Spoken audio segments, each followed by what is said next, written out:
Hey guys, tonight we're doing something a little different. We're going way, way back. Not to ancient Egypt or Babylon or even the Ice Age. That would still be too recent. No, tonight we're cracking open the forgotten chapter that came before all of that. Back when humans were just getting the hang of not dying every other week. Before cities, before writing, before the word medicine was even a thing, there was smoke. And not just any smoke. Smoke that changed how we felt. Smoke that told stories. Smoke that made the world seem bigger or weirder. You're going to love this one. And just a heads up, you probably won't survive this. I mean, you personally will, assuming you're tucked in under a blanket and not in a Paleolithic hut, with a bunch of sweaty hunter-gatherers lighting unknown roots on fire. But if you were there, yeah, it wouldn't end well. Lungs weren't ready. Minds weren't ready. And yet, curiosity burns hotter than a cooking fire. So before you get comfortable, take a moment to like the video and subscribe, but only if you genuinely enjoy what I do here. And drop your city and time in the comments. I want to know which part of the world is tuning in and when. Now, dim the lights, maybe turn on a fan for that soft background hum, and let's ease into tonight's journey together. It starts in a world where you can't read the stars yet. You can name a tree if it feeds you or kills you. There's no history, no bedtime, no word for ritual or sacred. Just the cold bite of wind, the fire you've learned to keep going, and the slow, cautious wonder of realizing that some things, when thrown into the flame, make the air behave. Strangely. Let's say you're crouching next to a communal fire. Your tribe's been here for generations, although nobody calls it that. You eat what you find, sleep when it's dark, and you're alive because someone older remembered which mushrooms not to eat. But tonight, someone throws a handful of dried leaves into the fire, because why not? You're cleaning out a pouch, maybe, or someone brought back a plant with a weird smell. The smoke curls upward, bluish, heavy, unfamiliar. You catch a lungful before you even think to flinch. It's bitter and warm. It coats your throat like something sticky and alive. You cough. So does the guy next to you. And then you feel it. A warmth that's not from the fire. A creeping softening behind your eyes. Laughter bubbles up. Totally inappropriate, given that no one said anything funny. But someone else starts giggling too. The fire becomes a living thing. It dances more than usual. Your friend's face warps in the firelight, suddenly godlike or monstrous. The stars overhead start to move in a slow spiral, not falling, not spinning, but turning in a way that feels intentional. You've just smoked something unusual. Accidentally. Congratulations. Now, in our time, we'd call this a psychoactive effect. Maybe it was cannabis or some primitive version of it, or dried datura, which definitely sends people on uninvited spirit quests, or wormwood, or a crushed frog skin someone forgot to wash off their hands. The specifics? Totally lost. But the moment? That stuck. Because something about smoke, not chewing, not drinking, did something different. It got inside you faster. It shaped the air around the group. It felt like a message. A warning maybe, or a gift. This might be the earliest spark of ceremony. Not just survival, not just nourishment, but something beyond. The weird trick of the human brain that lets it say, this isn't normal, this is something more. It's also the birth of something nobody asked for, the first mindbender. You didn't sign up to hallucinate your ancestors in the fire, or see the sky blink at you. But here you are, holding your knees to your chest, watching a thin trail of smoke snake toward the heavens, and wondering if it's carrying your thoughts with it. Here's a historical fact to ground us a bit. Archaeologists have found charred plant residues in ancient hearths dating back more than 12,000 years in places like Central Asia and Sub-Saharan Africa. Some of those plants had no known nutritional value. They weren't food, they weren't fuel. So what were they doing in the fire? One fringe theory. They were early spirit plants. Not cultivated yet. Not even consciously used, just noticed, maybe even feared. A group might burn them to test their power, or to mimic lightning's effect on the natural world. There's a theory that these early societies believed that burning certain roots or leaves let them talk to the storm. And here's where things get even more interesting, because it probably wasn't about getting high the way we think about it. That's a modern recreational framework. Back then, a weird sensation wasn't fun. It was dangerous, sacred, maybe even divine. Which raises the scholarly debate. Did ancient people intend to get altered by smoke? Or were they just curious and stuck with what didn't kill them? Some anthropologists argue that early humans were accidental psychonauts, stumbling into altered states without understanding what was happening. Others say the opposite, that these effects were exactly what they were after, and that culture, religion, and maybe even language itself sprouted out of these early experiments with consciousness. You, sitting by that fire, wouldn't have the vocabulary for any of this. All you'd know is that tonight feels different. The world feels wider. Your breath feels heavy.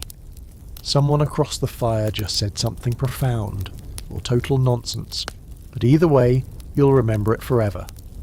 Because this moment, this one moment of shared smoke and shared vision, it's about to become ritual. Maybe it'll be repeated. Maybe next time you look for that plant. Maybe you build a story around it, a myth. Maybe the tribe calls it the breath of the sky, or the root that listens. And just like that, fire stops being just warmth. Smoke stops being just the price of flame. Now it's something else, something unusual, something with meaning. You don't remember exactly how it started, but now, months or maybe years later, it's become a thing. Not everyone does it, but when the days grow short and the wind howls through the animal skins strung over your hut's entrance, someone always pulls out the dried stuff, the leaves or bark or bundled moss, and tosses it on the fire like a quiet dare. The smoke rises, thick and sweet or bitter and biting, and the group leans in, as if waiting for the air to change its mood again. You've gotten used to the edge of dizziness it brings, the soft echo inside your own thoughts. It's not like hunting, where everything is blood and speed and sun in your eyes. This is slower, stranger, and for reasons no one can explain, it always happens at night. You're not sure if that's tradition or superstition, but trying this during daylight feels like tempting something best left in the dark. Now imagine we pan the camera thousands of miles away, deep into Ice Age Siberia. Think freezing wind scouring treeless plains, the crunch of snow under rawhide boots, and mammoth bones piled into makeshift walls. These are the ancestors of the people who will eventually spread across Eurasia and into the Americas, and they're doing something weird inside their domed huts. They're burning herbs. You wouldn't call them shamans, not yet, but there's always one person in the group who knows which plants smell like gods when burned. They're not just throwing things in to make it smell nice. They believe the smoke carries messages to the spirit world. Some of the herbs are mild and cleansing, think early sage. Others are more intense. One in particular grows only in the rocky soil near the mountain's edge, and they only gather it after a lightning storm, believing the gods charge it with something extra. Tonight, the shaman, or proto-shaman really, has everyone seated in a circle. The fire is small, but the tent is sealed, and the air thickens fast. Smoke slithers through the stillness. You feel it tickle the back of your throat. Your vision doesn't blur exactly, but it starts to shimmer, like the heat off a summer rock. That's when the singing starts. Not in words, but in low rhythmic hums. They say it helps guide the spirits to the right place, or keeps the bad ones out. Interpretations vary. From the outside, it probably looks like a smokehouse with a cult problem, but from the inside, it feels like standing at the edge of a dream, fully awake. Here's the historical anchor. Archaeologists have unearthed burial sites in Siberia, especially around the Altai Mountains, dating back over 5,000 years, where cannabis residues were found on ritual artifacts. One particularly famous site revealed a kind of portable stove, with scorch marks and hemp seeds inside. No one packed lunch in it. This wasn't food. This was fire medicine. And if you're wondering whether this was all serious and somber, think again. There are accounts, some historical, some inferred from burial goods, that suggest these early rituals were anything but stoic. Laughter was common, movement, even dancing, trances, the kind of wild, unsupervised chaos that only happens when people genuinely believe the world is porous and the other side is listening. Fringe detail? Some ethnobotanists suggest these groups didn't just burn herbs, they mixed them. A blend of psychoactive roots, lichen, and maybe even animal parts, all reduced to ash and inhaled. One particularly bizarre theory argues that some Siberian tribes learned to drink the urine of reindeer who had eaten hallucinogenic mushrooms, filtering out the worst toxins and keeping the visions. Yes, you heard that right. Reindeer pee. And no, that's not even the weirdest part of the story. Scholarly debate comes in hot here. Were these substances used only in ritual, or did some groups smoke casually? Like, was there an Ice Age equivalent of lighting up after a long day of spear throwing? Some archaeologists think no, that the effort to gather and prepare these plants was too great for everyday use. Others argue the exact opposite, that the line between ritual and recreation didn't exist yet. If your worldview is animistic, where every rock and tree has a spirit, then every fire is a potential portal. You shift in your seat, eyes watering from the smoke, heart beating a little too hard for comfort. There's a drum beating now, probably a stretched animal hide over a hollowed out bone, and it syncs perfectly with that strange feeling in your chest. The shadows on the tent wall don't move like they're supposed to. Someone whispers your name, but no one is speaking. It doesn't feel scary exactly, but it does feel bigger than you, like the air knows something you don't. Later, once the fire dies and the tent flaps open to the icy night, no one really talks about what happened. You'll share meat, trade stories about the hunt, maybe tease someone who fell asleep sitting up, but no one puts words to the deeper parts. What you saw, what you heard, the feeling that just for a moment the fire was listening back, and it doesn't matter if it was real enough to repeat. Again and again, generation after generation, the ritual smoke becomes a doorway. Sometimes it's reverent, sometimes it's strange, sometimes someone doesn't come back from wherever the smoke took them, but still they keep lighting the herbs, still they breathe in deep, still they sit in circles and hum into the rising air, hoping to make contact with whatever's just on the other side of that flickering veil. Because once you've seen the fire blink, once you've tasted smoke that thinks, you can't not wonder what else is out there. You wake up to the sound of insects. Not the pleasant kind. No crickets chirping in the night. No soft buzz of honeybees. These are sharp, aggressive things. Wings that slice the air and legs that click against bark. And it's humid. Not the sort of gentle morning mist that kisses your skin. No, this is a thick, wet suffocation. You can taste the dirt, smell it in your teeth. You're deep in the African rainforest, long before maps, long before countries, before anyone thought to name the continent anything at all. But you're not alone. You've got a small group with you, a clan that moves from stream to stream, tracking elephants and gathering yams the size of your head. You know which tree oozes the sap that keeps parasites out of wounds, and which one causes a rash that makes you scream. And around your neck, tied in twine, is a pouch filled with roots, one of which you would never eat. But burning it? That's a different story. This root, gnarled, ugly, pulled from a swampy creek bed, smells like mouldy oranges and angry gods. Someone in your group swears it wards off spirits. Another says it makes them dream in full colour, even while awake. But no one eats it. Not twice. The last guy who tried that couldn't stop vomiting and claimed the tree started talking, so naturally, someone decided to throw it in a fire instead. And that's where tonight finds you, crouched in a circle of bare feet, a few embers left from the cooking fire, and the root beginning to sizzle. It doesn't smoke right away. First, it sweats. Then it bubbles. Then, pop! A hiss of grey vapour, thick and oily, slides into the air like a serpent. You breathe in, mostly because you can't help it. It hits the back of your mouth like spoiled pepper and numbs your tongue, and then it starts. The slow stretch of time, the ripple across your vision, the sensation that your skin is no longer yours but part of the forest floor.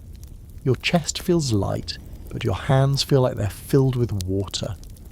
The canopy above shifts and bends, not from the wind but from something deeper, like the sky is exhaling too. What you've just inhaled may very well be an early form of iboga, a shrub native to Central Africa whose root bark contains powerful psychoactive alkaloids. Today, it's used in traditional Bwiti ceremonies in Gabon, where people seek visions, healing, or contact with ancestors. But long before that, it may have been discovered the same way most things were: accident, desperation, or raw curiosity. Now here's the historical fact. Archaeological evidence shows that root-based psychoactives were used in parts of sub-Saharan Africa as far back as 9,000 years ago. Traces of burnt organic matter found in hearths suggest early experimentation with both medicinal and consciousness-altering plants. While not labelled smoking in the modern sense, inhaling fumes from burning roots or herbs was clearly part of some proto-ritual or healing process. But now let's add the fringe flavour. There are oral traditions, passed down in isolated communities, that speak of plants used by the spirits themselves, suggesting the smoke wasn't just for humans. Some say these smokes were offerings, not just messages, but meals. That burning a root was like setting a plate for invisible guests. So you're sitting there, slightly trembling, eyes wide, feeling like your bones might float out of your skin, and the village elder leans over and says something simple like, "You're being seen," and you feel that. Not heard, not watched, seen. As if the smoke has peeled you open like bark and now the forest knows everything you are. You don't talk for a while. No one does. Someone starts humming. Someone else starts swaying. Not to music, but to a rhythm that lives in the dirt. A child starts laughing, and it sounds exactly like the river. This is not a party. This is not recreation. This is not something you do for fun. This is sacred, dangerous, and probably terrifying. But you'll do it again, because something inside you, deep and unexplainable, now needs to. There's a heated debate among ethnobotanists about the nature of these early plant rituals. Were they medicinal, religious, psychological experiments without a lab? Some argue that in pre-literate societies, altered states served as the first textbooks, ways to map the world inside and out. Others argue these were simply survival mechanisms, temporary disconnections from pain, hunger, or grief. But maybe it's both. Maybe the first time someone got high, it wasn't to escape, it was to understand, to get close to something they couldn't reach with their hands or explain with their mouth. And here you are, root smoke still clinging to your hair, sitting in a forest that now pulses like a living heart, wondering what exactly you've tapped into. A power, a hallucination, a deeper truth. You reach for the pouch at your neck, running your fingers over the other roots tucked inside. You won't burn them all tonight. Some are for wounds, some for childbirth, some... well, no one's brave enough to burn those again. But this one, this strange, bitter root that makes you feel like you've stepped into another version of the world, it's earned a place in your fire, and whether or not you understand what just happened, you'll tell the others. Not in plain words, not directly, but in how you look at the forest differently now, how you listen when it's silent, how you walk a little slower under the trees. Because once you've shared smoke with the unknown, the forest never sounds quite the same again. The jungle doesn't sleep. It never has, and it definitely doesn't for you. There's always something moving, wings slicing the damp air, frogs the size of soup bowls croaking like broken drums, and plants that seem to inhale and exhale without permission. You're deep in the Amazon now, thousands of years before rubber or railroads, and you're about to witness something that even modern science still can't fully explain. You're part of a small tribe, tucked along a riverbank that floods half the year and dries into cracked clay the rest. Everything is alive here. Trees that walk slowly, ants that taste like lemons, and fish that climb. If someone told you the vines whisper secrets when you're not listening, you'd believe them. And when someone offers you a carved wooden pipe, glowing faintly from embers packed inside, you don't ask questions. It's not tobacco. That much you know. It's something else. Dark and flaky, mixed with powdered bark and maybe frog secretion if you're unlucky. The pipe is squat and old, carved with twisting patterns that seem to writhe when you stare too long. You hold it up to your lips, inhale, and instantly regret it. Your throat seizes, your eyes water, the world tilts sideways and then flips inside out. There's no time to panic though. You're already somewhere else. Welcome to an early Amazonian smoke ritual. This one's not for fun, not for vision quests even. This is a healing, and you're the one being healed, though it feels more like being dismantled. The smoke you just sucked in may contain virola, a psychoactive tree resin used by tribes like the Yanomami and Tucano. It's packed with tryptamines, chemical cousins to DMT, and it hits hard and fast when burned. Tonight's healer is a wiry elder with missing teeth and eyes that look like they've seen behind the curtain. He's not chanting exactly, more like coughing and singing at the same time. He fans the smoke toward your chest with a leafy wand, muttering in a language that predates almost everything. You're vaguely aware that you're shaking. That's normal. The visions. Those come next. Suddenly the thatched roof above you dissolves into stars. The fire becomes a mouth. Your limbs feel like they're filled with snakes. You want to scream, but it's not fear. It's just too much. You close your eyes and see your ancestors dancing. Or maybe they're fish, or jaguars, or the same thing. You can't tell anymore. Historical fact time. In pre-Columbian South America, numerous tribes practiced smoking rituals using highly psychoactive substances long before any contact with Europeans. They used pipes made from bone or clay, often during ceremonies to heal the sick or communicate with the spirit world. These weren't casual puffs. They were transformative, intense, and sometimes terrifying. But here's the twist. Many of these tribes didn't inhale the smoke directly. Some blew it through hollow reeds into each other's noses. Others wafted it gently across the skin, believing the body could absorb it like dew. The act of smoking wasn't always about combustion and lungs. It was about contact, proximity, presence. The smoke was alive, and getting too close meant getting too close to something bigger than yourself. Now for the fringe, some shamans describe the smoke as a conscious being, not metaphorically, literally. They say it chooses who sees the truth, that if you disrespect it, laugh, mock it, or come in with a dirty spirit, it'll show you something so horrifying you'll never return to normal. Which raises the question, how did anyone figure this out in the first place? That's where the scholarly debate kicks in.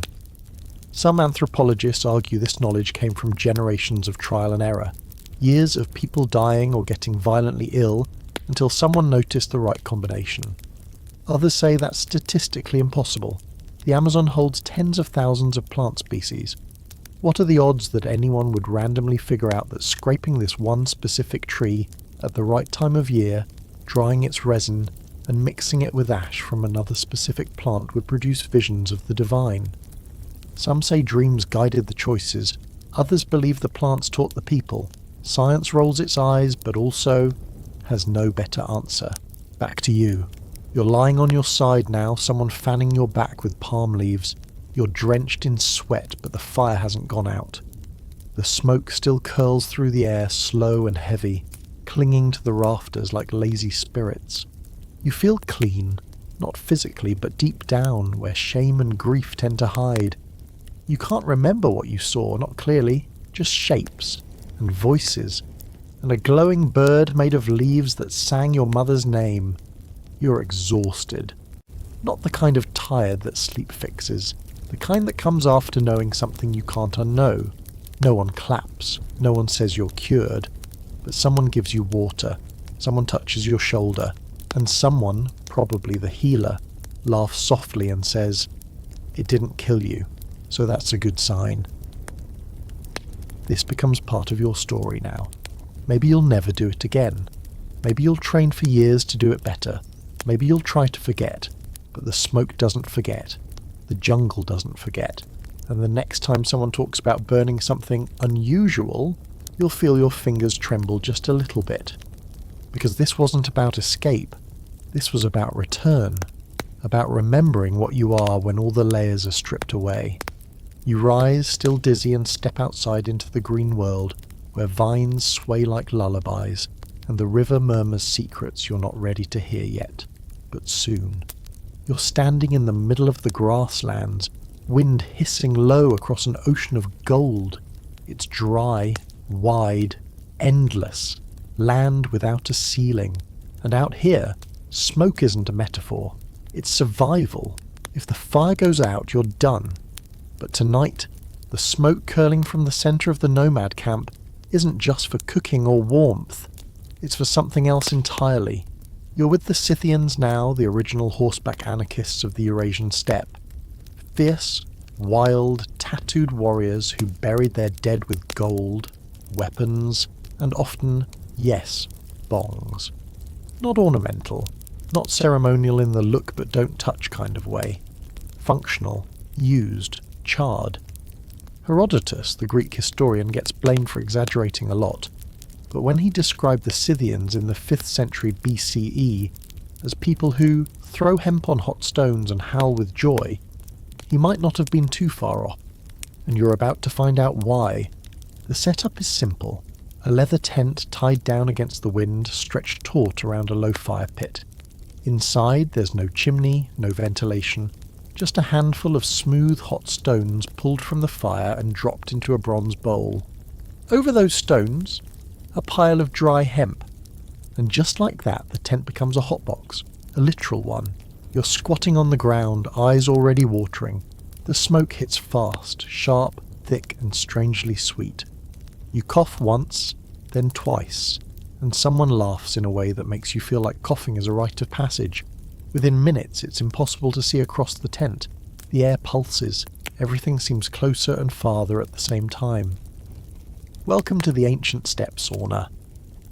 This isn't relaxation. It's revelation. You start to sweat, but not from the heat. It's something deeper, like your body is trying to force out more than just toxins.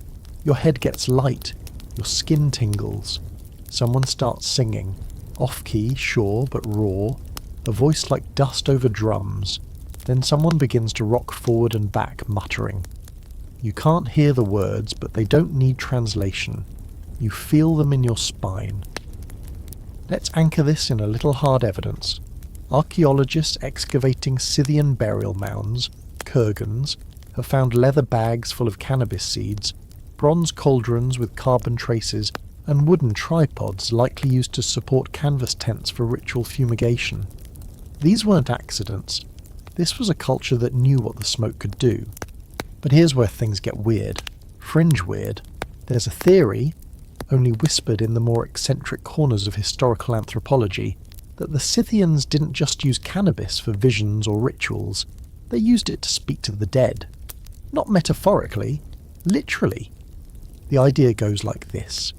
Inside the smoke tent, in that haze of sweat and plant, the barrier between the living and dead thinned.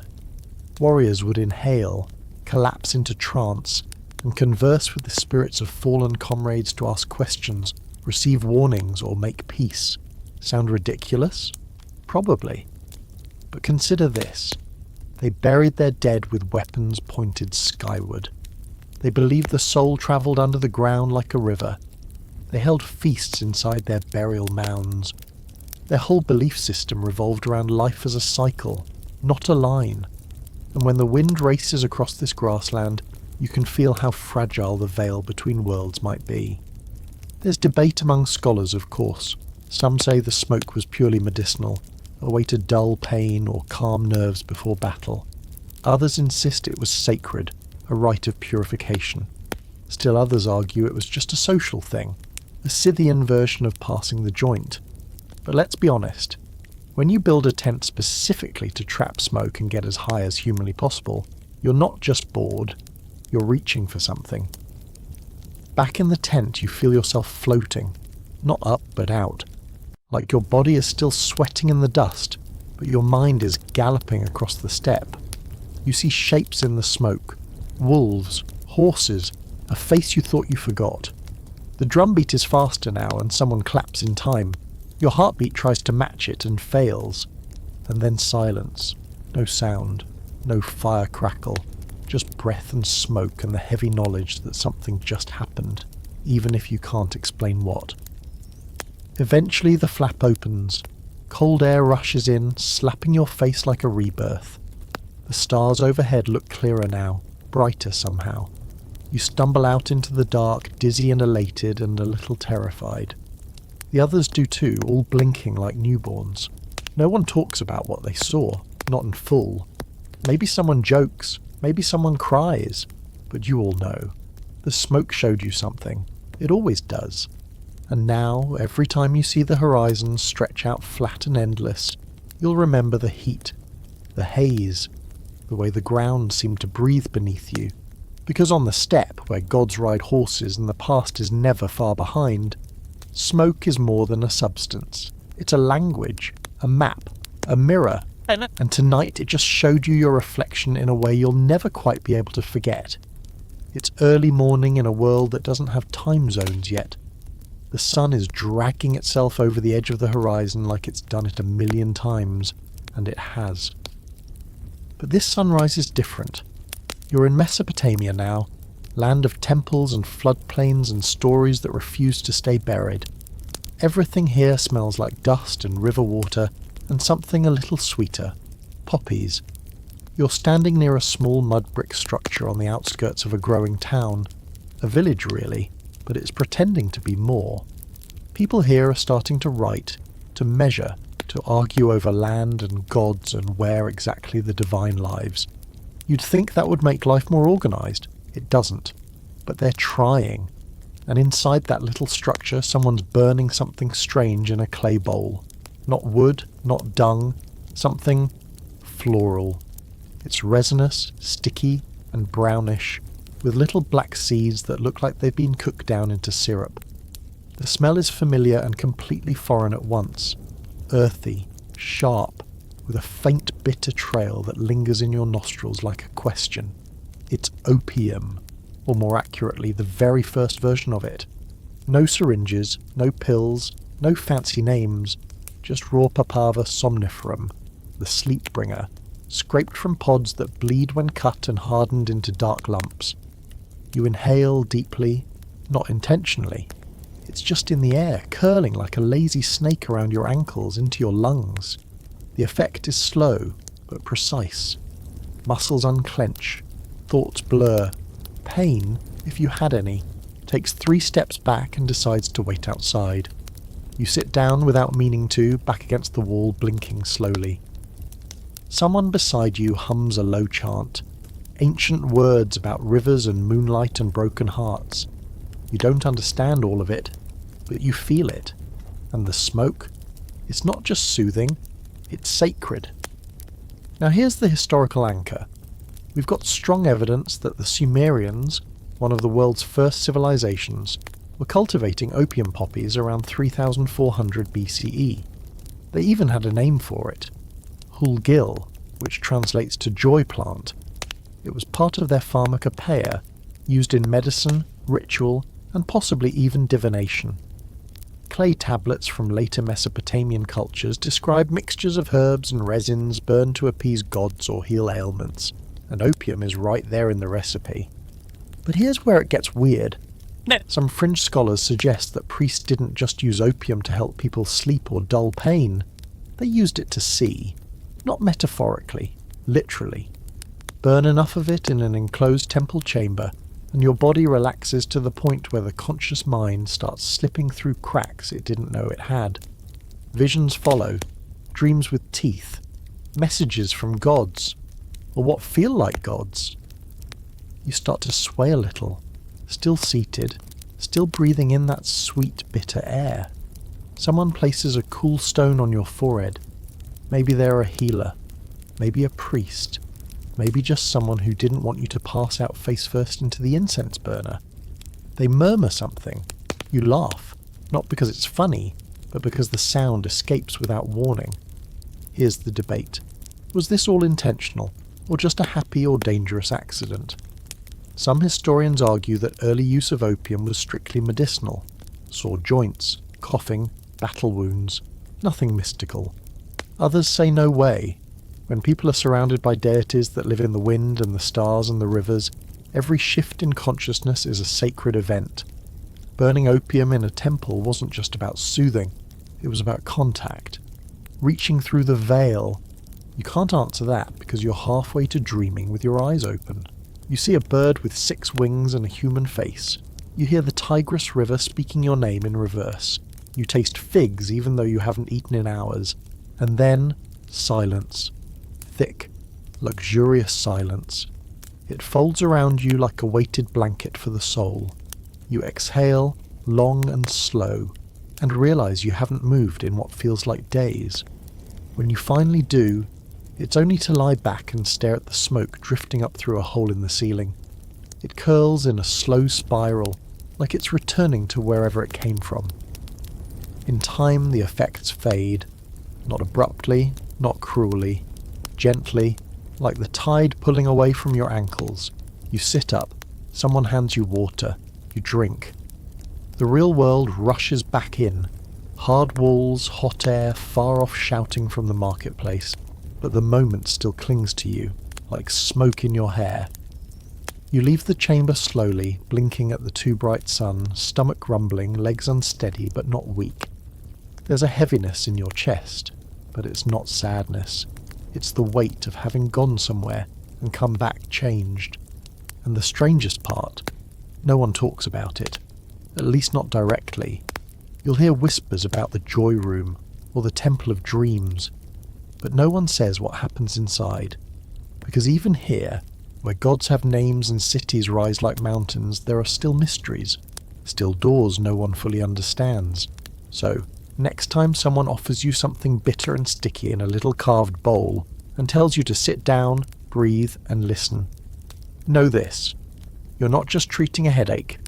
You're stepping into the oldest pharmacy in the world, one that never separated medicine from magic or healing from vision. And the smoke? It knows the difference. The sun is brutal even in the morning. It bounces off pale stone and golden sand, turning everything into one big shimmering illusion. You're in Egypt now. Not the tourist trap version with selfie sticks and camel rides, but the real one. The old one. Before Cleopatra. Before hieroglyphs became decoration. This is the Egypt of gods who bleed gold and priests who know too much.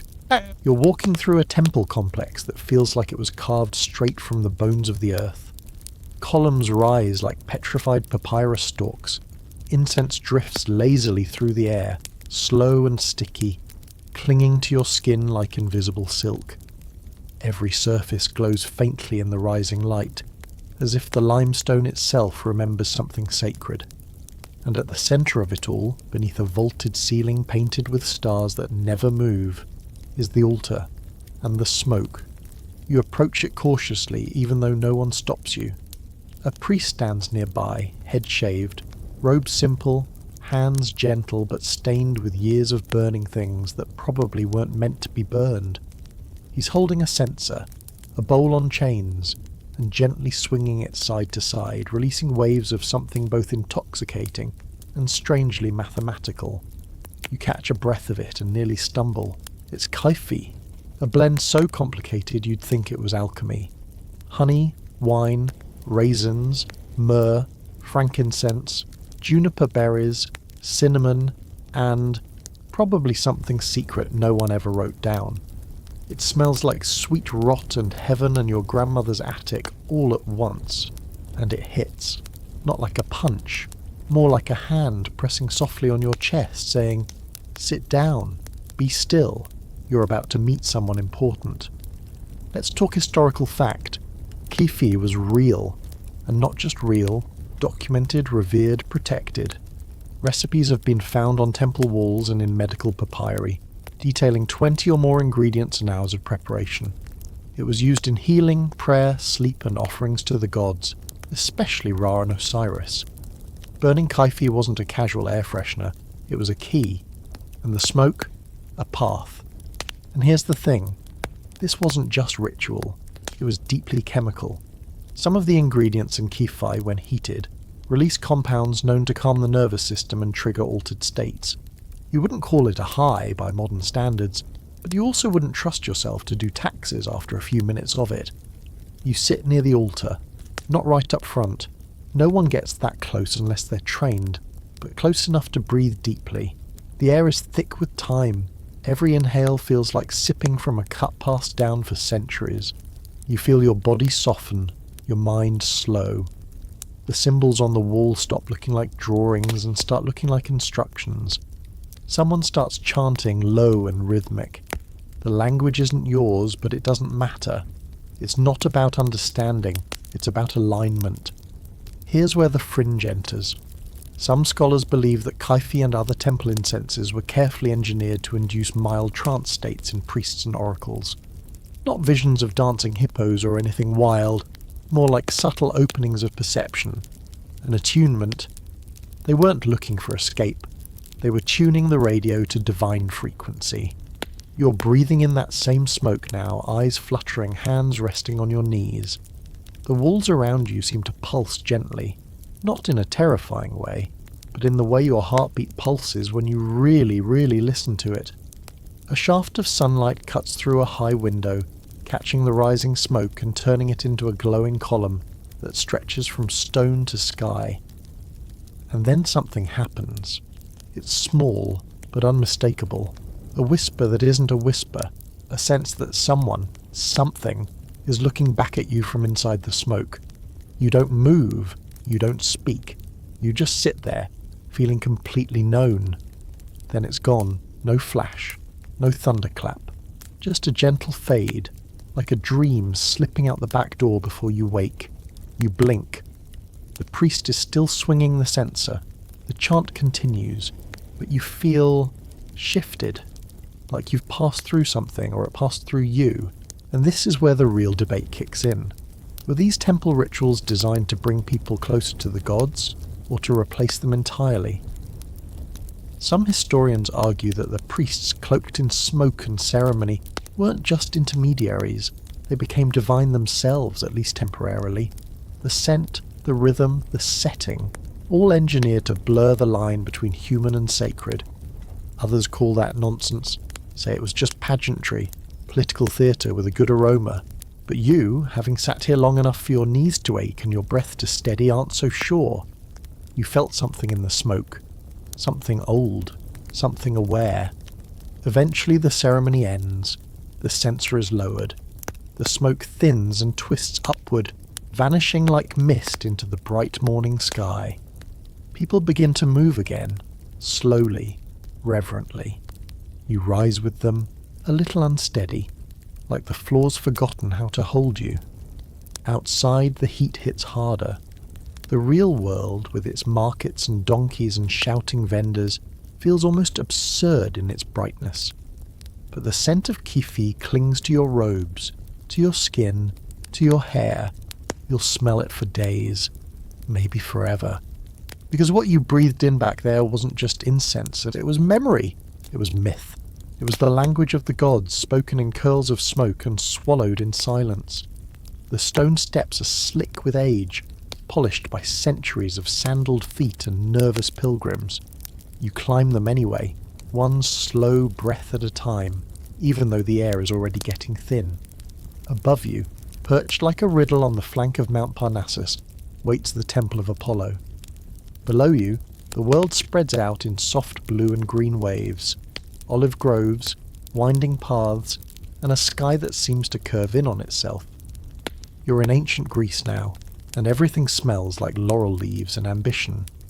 This is Delphi, the so-called navel of the world, where people hike for days, or weeks, just to ask one impossible question and hope for a half-useful answer.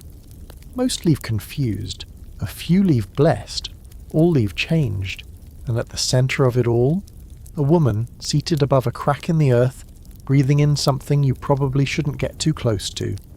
The Pythia, the Oracle of Delphi, isn't who you expected. She's not draped in gold or floating or speaking in perfect booming prophecies. She's just a woman, middle-aged, tired-looking, knees tucked beneath her, a shallow bowl of burning leaves and herbs at her feet. The smoke that curls up from it isn't thick. It's thin, ghostly, almost invisible, but the way she breathes it in, you know it's potent. You can feel it from here. You crouch nearby, trying not to look too interested. The priest beside her waves a sprig of bay leaves and murmurs a question offered by a far-off king. Something about war or crops or betrayal. Standard stuff. The oracle doesn't speak right away. Her eyes are closed. Her mouth moves, but only barely. Then she starts to whisper, then chant, then cry out. The words don't make sense, at least not in any language you know, but they pour out of her like water from a cracked jar, rushing, strange, relentless. The priest listens, he translates, he trims the madness into something poetic. The king will get his answer. It will probably be vague. It will probably come true anyway. Now here's your historical anchor. Delphi was real. The oracle was real. For over 1,000 years, the most powerful people in the Mediterranean came here to ask her questions. And while the what is well documented, the how is still debated. Some believe the oracle entered trance-like states through fasting and prayer. Others point to something a little smokier. In the 1990s, geologists studying the site found a fault line directly beneath the temple, specifically beneath the adyton, the small inner chamber where the oracle sat. The fault emits ethylene gas, a sweet-smelling hydrocarbon that, in the right concentration, induces euphoria, lightheadedness, and hallucinations. Translation: the oracle may have been high as Olympus itself. You glance at the brazier in front of her, now glowing faintly. The leaves inside aren't just bay. There's something else. Myrrh, maybe. Or wild herbs plucked from the mountain. The smoke twists upward and brushes the oracle's face, and her eyes snap open, not looking at you, but through you. And that's where things get fringe. Some modern mystics believe the oracle wasn't just breathing in mind-altering gas. She was entering a shared frequency, tapping into something older and deeper than individual thought. They point to similarities between her trances and those of Siberian shamans or Amazonian healers. It's not just about chemistry, they argue. It's about location, ritual, timing, maybe even intent. Of course, skeptics roll their eyes. They say the whole thing was pageantry, a well-rehearsed act guided by priests and interpreted however politics required. A theatre of smoke and riddles, and honestly, maybe both things are true. You lean in just a little closer, watching the way the oracle's breath changes when she inhales. Her spine straightens, her fingers twitch, her lips move faster. You can almost taste the air she's breathing, sweet, metallic, slightly wrong. It's not incense, it's something the mountain is exhaling. And when she speaks this time, you hear a word you recognize, your own name. You stumble back, no one notices. Or if they do, they don't care. This is Delphi. Strange things happen here. Eventually the ceremony winds down. The brazier dies. The oracle slumps forward, exhausted, soaked in sweat. 2 attendants move in, gently lifting her and offering water and cloths. She doesn't speak again. Not today. Maybe not for weeks. The smoke took something from her. It always does. You leave the temple slowly, blinking at the sun, unsure if what you heard was real. But the air tastes different now, sharper, like something ancient passed through you and left a mark. And here's the debate that still rattles in academic halls. Did the Pythia actually believe what she said? Was she a puppet or a prophet? Was the smoke just a drug or a doorway? You don't know. You're not a philosopher. You're just someone who got a little too close to the edge and breathed in something ancient. But now, every time you smell burning leaves or catch a strange breeze coming out of nowhere, your chest tightens just slightly. You remember the way her voice rang out from that stone chamber. You remember your name whispered by smoke, and you wonder, was it a trick? Or was it an answer you weren't ready to understand? The mountains are steep, but you're used to that by now. You've been climbing all morning through pine-slick trails and goat paths that don't look like paths at all, just zigzagged scars on stone. Your breath fogs in the cool air, thinner than you'd like, and the monastery finally appears through the mist like it's always been there, hidden from the impatient. You're in ancient China now, not the fireworks and dragons version, but the hush of ink-stained scrolls and monks who speak more with silence than with words. It's early, somewhere in the Zhou or early Han dynasty, and you're in Daoist territory where alchemy isn't about gold and riches, it's about transformation, inner and outer, spirit and body, and fire plays a central role. You're ushered into a small stone room that smells like pine resin and something unfamiliar, bitter, metallic, almost like rain on rust. There's a fire pit in the centre, shallow and controlled. Around it sit 3 men, each robed in worn silk, each with the same long, unreadable stare.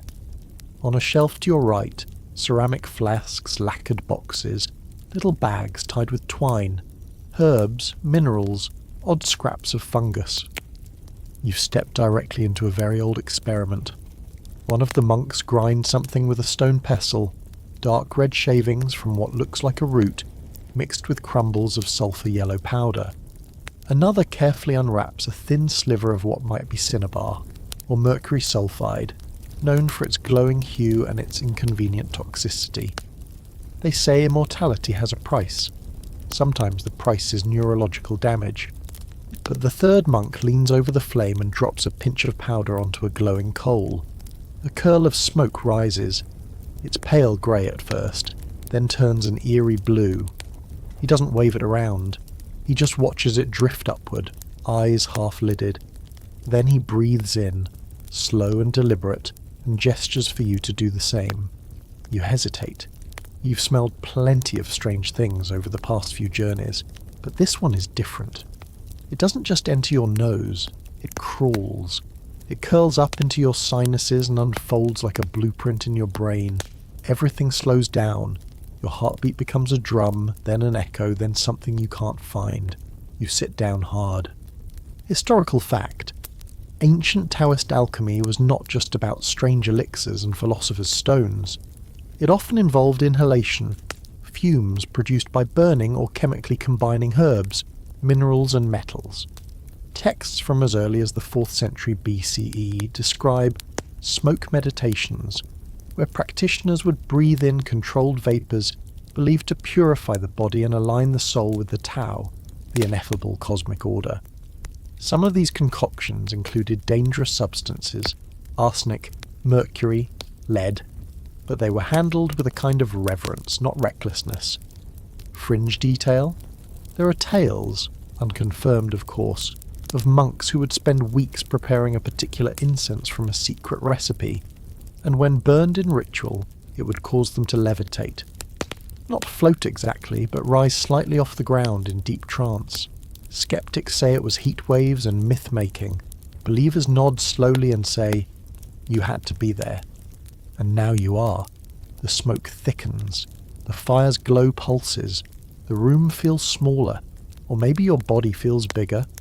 You close your eyes and suddenly see symbols, not written ones, but shapes made of feeling, curves that hum, lines that bend your thoughts into spirals. The Tao isn't a word anymore. It's a movement, a flavour, a sound you can't hear but can somehow feel vibrating in your fingertips. One of the monks begins to chant, not loudly, just a thread of tone that winds through the smoke like a guide rope. The second monk adds a bell, a clear, perfect chime that slices the haze for a moment, then lets it settle again. You're no longer in a room. You're inside a formula, a living equation. And here's the debate. Were these rituals religious, medicinal, or early chemistry? Some scholars argue that Taoist alchemists were proto-scientists, discovering basic chemical reactions through trial and error. Others say they were mystics first, scientists by accident, interested in balance, not outcomes. They weren't trying to make things explode, they were trying to stop death. But what if those were the same thing? You open your eyes, unsure how long it's been. The monks are still seated, eyes closed now, faces utterly calm. The smoke is nearly gone, but its aftertaste still lingers on your tongue. A faint bitterness, like burned orange peel and iron. You feel heavy and light at the same time, like you've been condensed into something more efficient. One monk finally speaks. Just one word. You don't understand it. Or maybe you do, just not in a way you could explain out loud. You leave the room slowly, blinking into the pale morning light. The wind has picked up. The clouds roll low, grazing the mountaintop like they're curious too. You feel changed, not dramatically, not violently, just retuned. You won't tell anyone what you saw. They wouldn't believe you, or worse, they'd believe wrong. But you'll remember, every time you smell pine sap or see steam curling from a hot stone, you'll remember what it felt like to breathe in a secret older than language. Because here, smoke wasn't just a byproduct of fire. It was the fire's whisper, and you finally listened. You're crouched near a fire again, but this one burns lower than most. It doesn't crackle, it murmurs. The wood hisses softly under a layer of white ash, like it's afraid to draw attention. Around you, thick stone walls close in. Not a house, not a hut, but a chamber, one used for things far older than cooking. The walls are painted in spirals, in jaguar spots, in red and black and sometimes blue, a colour that shouldn't exist here but somehow does. You're in a Mayan temple now, hidden beneath jungle vines and centuries of stone silence, and you're not alone. To your left, a man presses a thorny obsidian shard into his tongue. Not dramatically, not for show, just a small cut, just enough blood to mix with the dried herbs piled in a ceramic bowl. To your right, a woman whispers over a stack of copal, crushing it between her fingers and feeding it slowly into the fire. The smoke that rises is thick and white, fragrant in a way that doesn't comfort. It commands. It wraps around your head and pulls. You're in a bloodletting ceremony, a rite performed to communicate with the gods, the ancestors, the unseen forces that hover just behind the veil of reality. And the veil? It's very, very thin tonight. The Mayans didn't burn things just for aroma or mood. They believed smoke was a messenger, visible breath that rose to the heavens, carrying prayers, pain, and memory. Blood was the offering, smoke was the courier. The two were inseparable. The bowl before you now, shaped like a crouched toad, mouth agape, is filling with a mixture of crushed plants, sacred resins, and yes, human blood. You know because you just added yours. The smoke that emerges when the mixture ignites is unlike anything you've ever seen. It pulses in columns, like it wants to be read. It doesn't waft. It ascends, straight up through the hole in the temple ceiling, toward the sky, or whatever waits beyond it. You breathe it in. Not because anyone tells you to, but because your body does it automatically. Like it knows that this smoke isn't optional. It's a key. Here's the fact to hold on to. Archaeological evidence from Maya city-states like Copan, Tikal and Palenque shows an astonishing variety of incense burners and smoking vessels, some elaborately carved, others simple and functional. Residue analyses have confirmed the presence of psychoactive substances, including copal, cacao and possibly even tobacco variants bred for intensity. But what's even more fascinating is the presence of chemical traces consistent with morning glory seeds, which contain LSA, a compound with effects similar to LSD. That's right. Maya rituals may have included smoke laced with natural hallucinogens, administered in enclosed sacred spaces where blood was spilled and stars were summoned. Fringe alert. Some scholars speculate that certain Mayan priest-kings entered these ceremonies not to speak to gods metaphorically, but to merge with them, believing that the right combination of suffering, smoke and silence could temporarily erase the line between mortal and divine. They'd rise from the smoke not as themselves, but as vessels, eyes glowing, voice deeper, transformed. And what you're feeling now, that transformation. The room begins to flicker, not because the fire flares, but because your perception slips. The jaguar spots painted on the walls begin to move, a tail lashes, eyes blink. You turn your head, and someone, or something, is sitting beside you. It's wearing a mask of bone, but beneath that it has your mother's eyes. You can't speak, you wouldn't dare. The figure leans in and exhales into your face. The smoke it breathes is hot and sweet and tastes like endings. You don't remember closing your eyes, but when you open them again, you're lying flat on your back, stars visible through the temple's open ceiling. Someone is singing. A low, throaty hum that vibrates in your ribs. You're not sure how much time has passed. You're not sure what day it is. But your hands are still trembling, and the scent of copal clings to your hair like a promise. Here's the debate. Did participants in these rituals really see gods? Or were they just hallucinating under the influence of smoke and blood loss? Some anthropologists say it doesn't matter, that the experience was real enough to shape culture, religion and history. Others say the Mayans were master manipulators of light, sound and chemicals, using smoke and suggestion to create theatre so intense, even the actors believed it. You sit up slowly. A priest offers you water infused with cacao and crushed chili. It burns going down. You thank him without speaking. The fire has died down now. The toad-shaped bowl is empty. The blood has soaked into the ashes, and the smoke, gone. But something is still here, in your lungs, behind your eyes, a presence you didn't arrive with. As you walk out into the jungle night, the trees seem taller, the air heavier. You look up at the stars, and for the briefest moment they look back. You don't know what they're saying, but you know it's important. You're barefoot, covered in dust, and walking along a path that winds through a landscape so dry, even the air seems brittle. But this is not just any dusty trail. It's a pilgrimage route, one that countless feet have worn into the rock over centuries. You're in India now, early India, somewhere between the Vedic age and the rise of the Gupta Empire. The land pulses with sound, drums in the distance chanting bells, and every hill seems to wear the scent of smoke. You approach a gathering near a riverside. The crowd isn't large, but everyone is focused, silent in that particular way that only happens when the sacred is close. At the centre, a man with long, ash-smeared dreadlocks is squatting beside a clay bowl. He's rolling something. Not a cigarette, not exactly. It's bulkier, cone-shaped, packed tight with a dark green herb, then wrapped in a leaf. When he lights it, the smell punches the air with sharpness and sweetness. You've never smelled anything like it.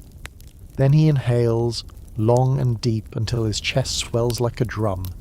This is a chillum, a pipe, a prayer, a lightning rod. The man passes it to the next seeker who bows before accepting it. Then another. Eventually it gets to you. And even though your lungs don't exactly agree with the concept, you take a breath. And everything slows. The chillum is hot, rough, sacred. You cough like an amateur, which you are, but the world softens around the edges. The trees blur into each other. The river starts to hum. And somewhere behind your eyes, you hear your own name being spoken by something older than language. Let's drop in a historical anchor. Cannabis has been used in the Indian subcontinent for thousands of years, both medicinally and spiritually. The Atharva Veda, one of the oldest known texts from India, refers to cannabis as one of the 5 sacred plants, and calls it a source of happiness, a liberator. But it wasn't always eaten. Smoking, especially through chillums, became a key part of Shaivite tradition, associated with the god Shiva, who's often portrayed as the original yogi, high on bhang, hashish, or something even stranger. You're sitting with sadhus now, wandering holy men who've given up worldly life to seek union with the divine. They believe smoking the sacred herb is not an indulgence but an offering, not a vice but a form of meditation. They don't just smoke to feel different, they smoke to become different. One of them speaks softly, mid-inhale. This is how we burn the ego. The chillum passes again. Your body feels loose, floaty. But your mind, strangely focused. Every sound sharpens. The chant in the background grows louder. You can't tell if it's in your ears or your blood. The man beside you points to a small bronze idol, Shiva sitting in lotus, a snake coiled around his neck, eyes half-lidded, lips curled in a knowing smile. You smoke to meet him, the man says, or to remember that you already have. Here's your fringe twist. Some ascetics claim that certain cannabis rituals, when timed with specific lunar phases and breathwork, can trigger samadhi, a state of complete spiritual absorption where the self dissolves. No thoughts, no ego, just infinite awareness, not death, not dreaming, just being.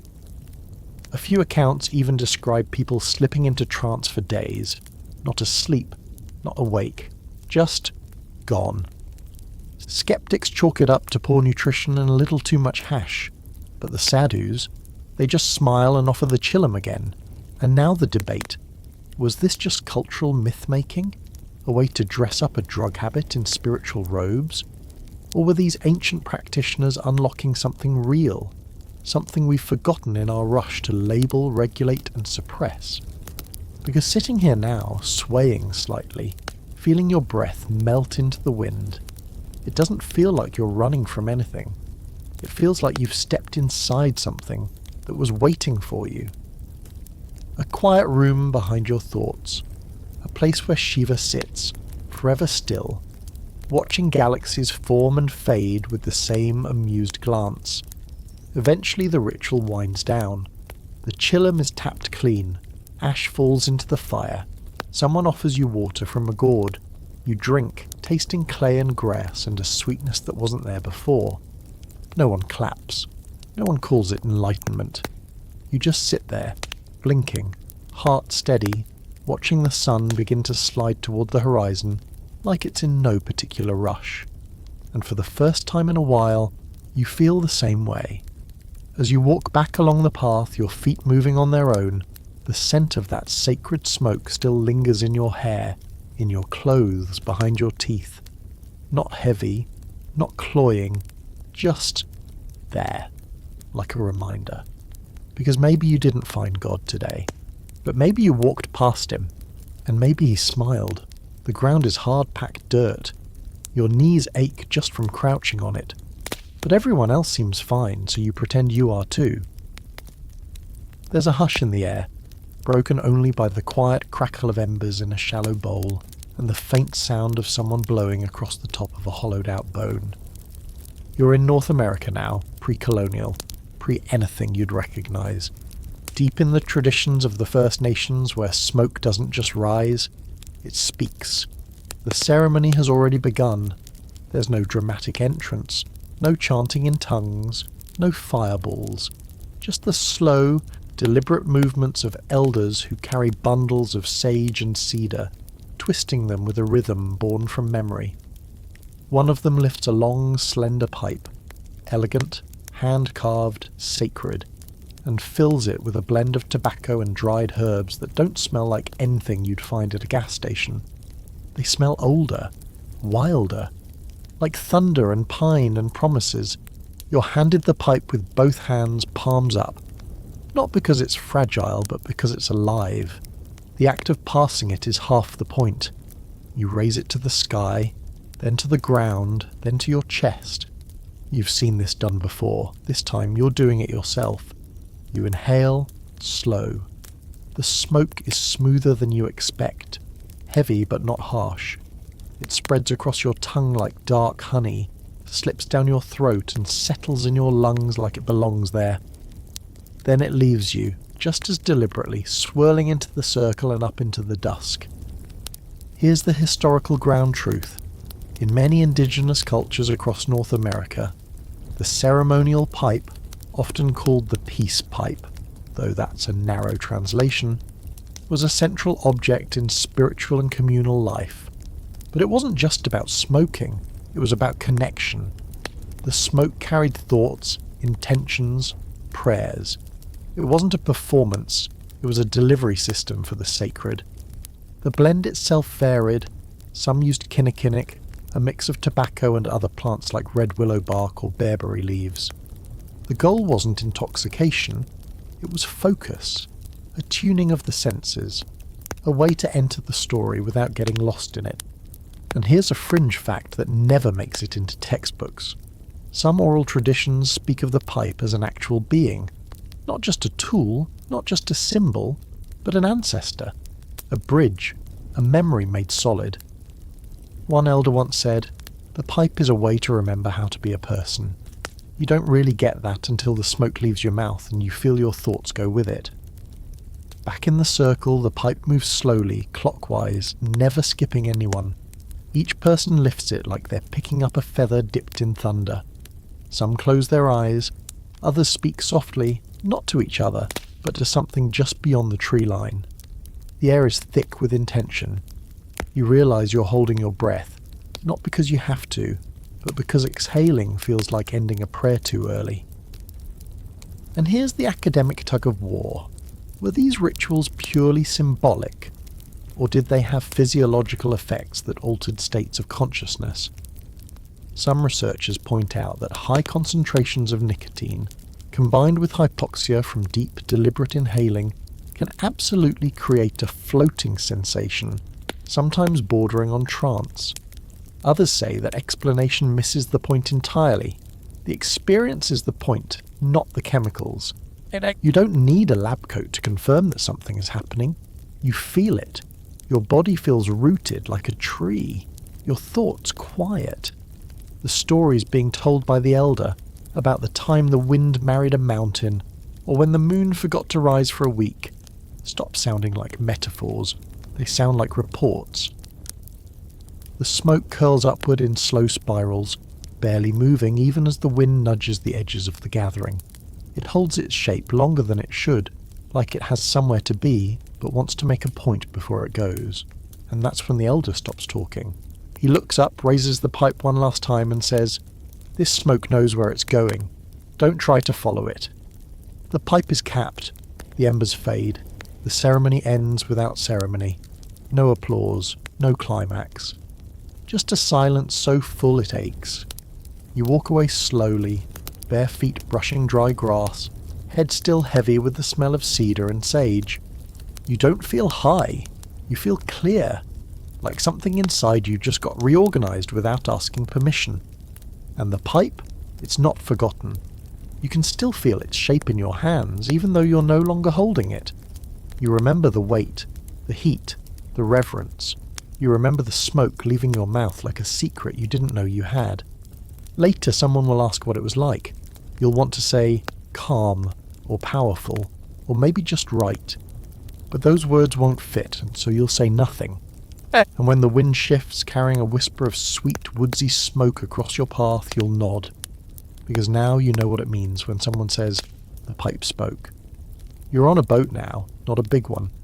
No sails, no creaking timbers, just a small, narrow vessel carved from a single trunk and worn smooth from decades of hands and knees. The water around you is lazy, reflective, the kind of river that doesn't rush anywhere but seems to carry secrets in its slow current. You're in Central Asia this time, somewhere between the Caspian Sea and the borders of the Himalayas, riding the route that plants love to travel. You're not here for spices, you're following hemp. It grows wild along the riverbanks, stretching its thin-fingered leaves toward the sun like it's trying to hitch a ride on the wind. Nobody planted it, not recently anyway, but someone, many someones, have been gathering it. You can see them up ahead, around a makeshift camp, a group of travellers with weathered skin and fire in their eyes, drying bundles of it over a rack, preparing it not like food or cloth, but like a companion. You dock, if you can call dragging your boat onto mud docking, and approach slowly. The smoke hits you before the words do. It's familiar now, but this time there's something new layered into it. Earthy, yes, but sharp, sweet, even a little metallic. Someone's mixing the old knowledge with the new, spicing their dried hemp with crushed herbs picked from mountain slopes and desert edges. It's not just cannabis anymore. It's a blend, a ritual remix, And this is the Silk Road in spirit, before it's a map line, a place where trade happens as conversation, where cultures don't collide, they melt. And in the centre of this melting, smoke. You sit in a circle that's not really a circle, just bodies turned inward, around a shallow clay burner. The plant mixture inside has been dried, crumbled, sifted, and laid atop hot stones. Not so different from the Scythian saunas, but more open air, more casual. A curved pipe carved from horn and wrapped in copper wire is passed to you. You don't hesitate this time. You've learned a few things. The inhale is smoother than you expect. Rich, rounded. Your lungs know it before your brain does. Then everything softens. No blinding flash, no spinning world, just the quiet thunk of your mind settling into a groove it didn't know it had. The faces around you don't blur, they sharpen. You notice how one man's hands tremble slightly when he speaks. How the woman across from you closes her eyes after every exhale, like she's listening for something between breaths. Here's the historical root. Hemp is one of the oldest cultivated plants in the world. We're talking 10,000 years or more. It's been used for rope, for cloth, for oil, but also for smoke. In China, ancient texts like the Shenong Benkao Jing describe cannabis as both medicine and spiritual tool. In India, as we've seen, it becomes divine. And in Central Asia, especially along what will eventually be called the Silk Road, it becomes adaptable. It changes hands and forms, passing from tribe to trader to priest like a sacred rumour. And here's the fringe take. Some scholars propose that cannabis wasn't just a passenger on these ancient trade routes, it was a guide, a diplomat, that its use helped smooth cultural exchange, allowing people who didn't speak the same language to still share something real. That smoke rising in tandem meant peace, trust, shared breath. You don't know if that's true, but sitting here, watching the sun drop below the ridge, the smoke coiling upward like a question mark, it feels true. Someone leans over and adds a pinch of something fragrant to the mix, aniseed maybe, or dried apple bark. The scent shifts. So does the tone of the conversation. It's softer now, more reflective. Someone is telling a story about a god who got lost in the desert and had to trade his crown for a sip of river water. Someone else laughs and swears it happened to their uncle. The smoke threads between you like a conductor, orchestrating mood without words.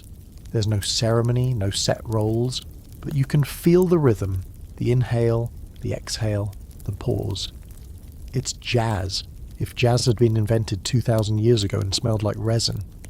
Debate time. Was hemp spread intentional or accidental? Did early travellers carry it as medicine, or did they stumble upon its psychoactive effects only after long, sweaty days ended in tired fireside experiments?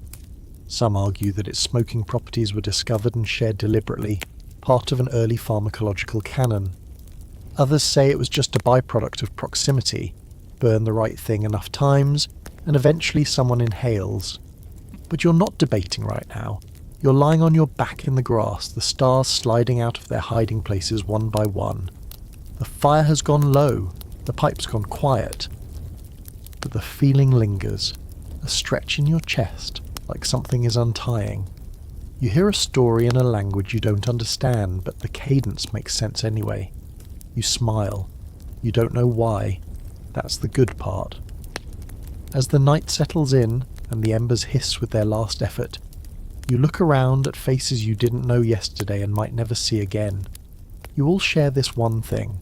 A breath, a taste, a moment made smoky and strange. And maybe that's the real power here.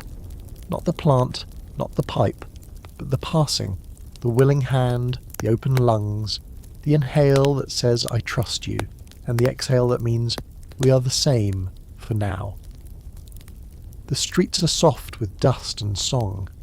Somewhere nearby, a stringed instrument hums under skilled fingers, and sandals shuffle over marble, worn smooth by centuries of voices. You're in the Middle East now. Not modern borders, but the swelling expanse of empires and desert caravans, spice bazaars and whispered poetry. It's the golden age of trade and translation, when the stars had names, and so did the scents drifting through the warm, still air. You walk into a courtyard shaded by low-hanging vines and latticed stone, and instantly you're wrapped in smoke. Not choking, not harsh, just thick enough to carry you. The source is a hookah, its metal belly glowing with hot coals. The bowl above it filled with something wet, sticky and dark. Molasses, perhaps, mixed with tobacco and shards of dried fruit. The stem is long and curved, passed lazily from hand to hand as men recline on cushions and exhale slow, thoughtful clouds. This is shisha, and you're not just here for flavour. You're here for something older, something foggier. Someone beckons you over. You sit. They hand you the hose, not with ceremony, but with a kind of lazy grace, like passing on a breeze. You inhale. The smoke is cool, cooled by water as it passes through the chamber, and sweet. Your mouth floods with a strange calm, sugar and spice and something herbal underneath. Not enough to knock you sideways, but enough to tilt the world a few degrees. Historical anchor time. The use of water pipes dates back to at least the Safavid dynasty in Persia, though some scholars trace its origin further east, possibly to India. But it was in the Middle East that the hookah, or nargile, as it was often called, became an art form.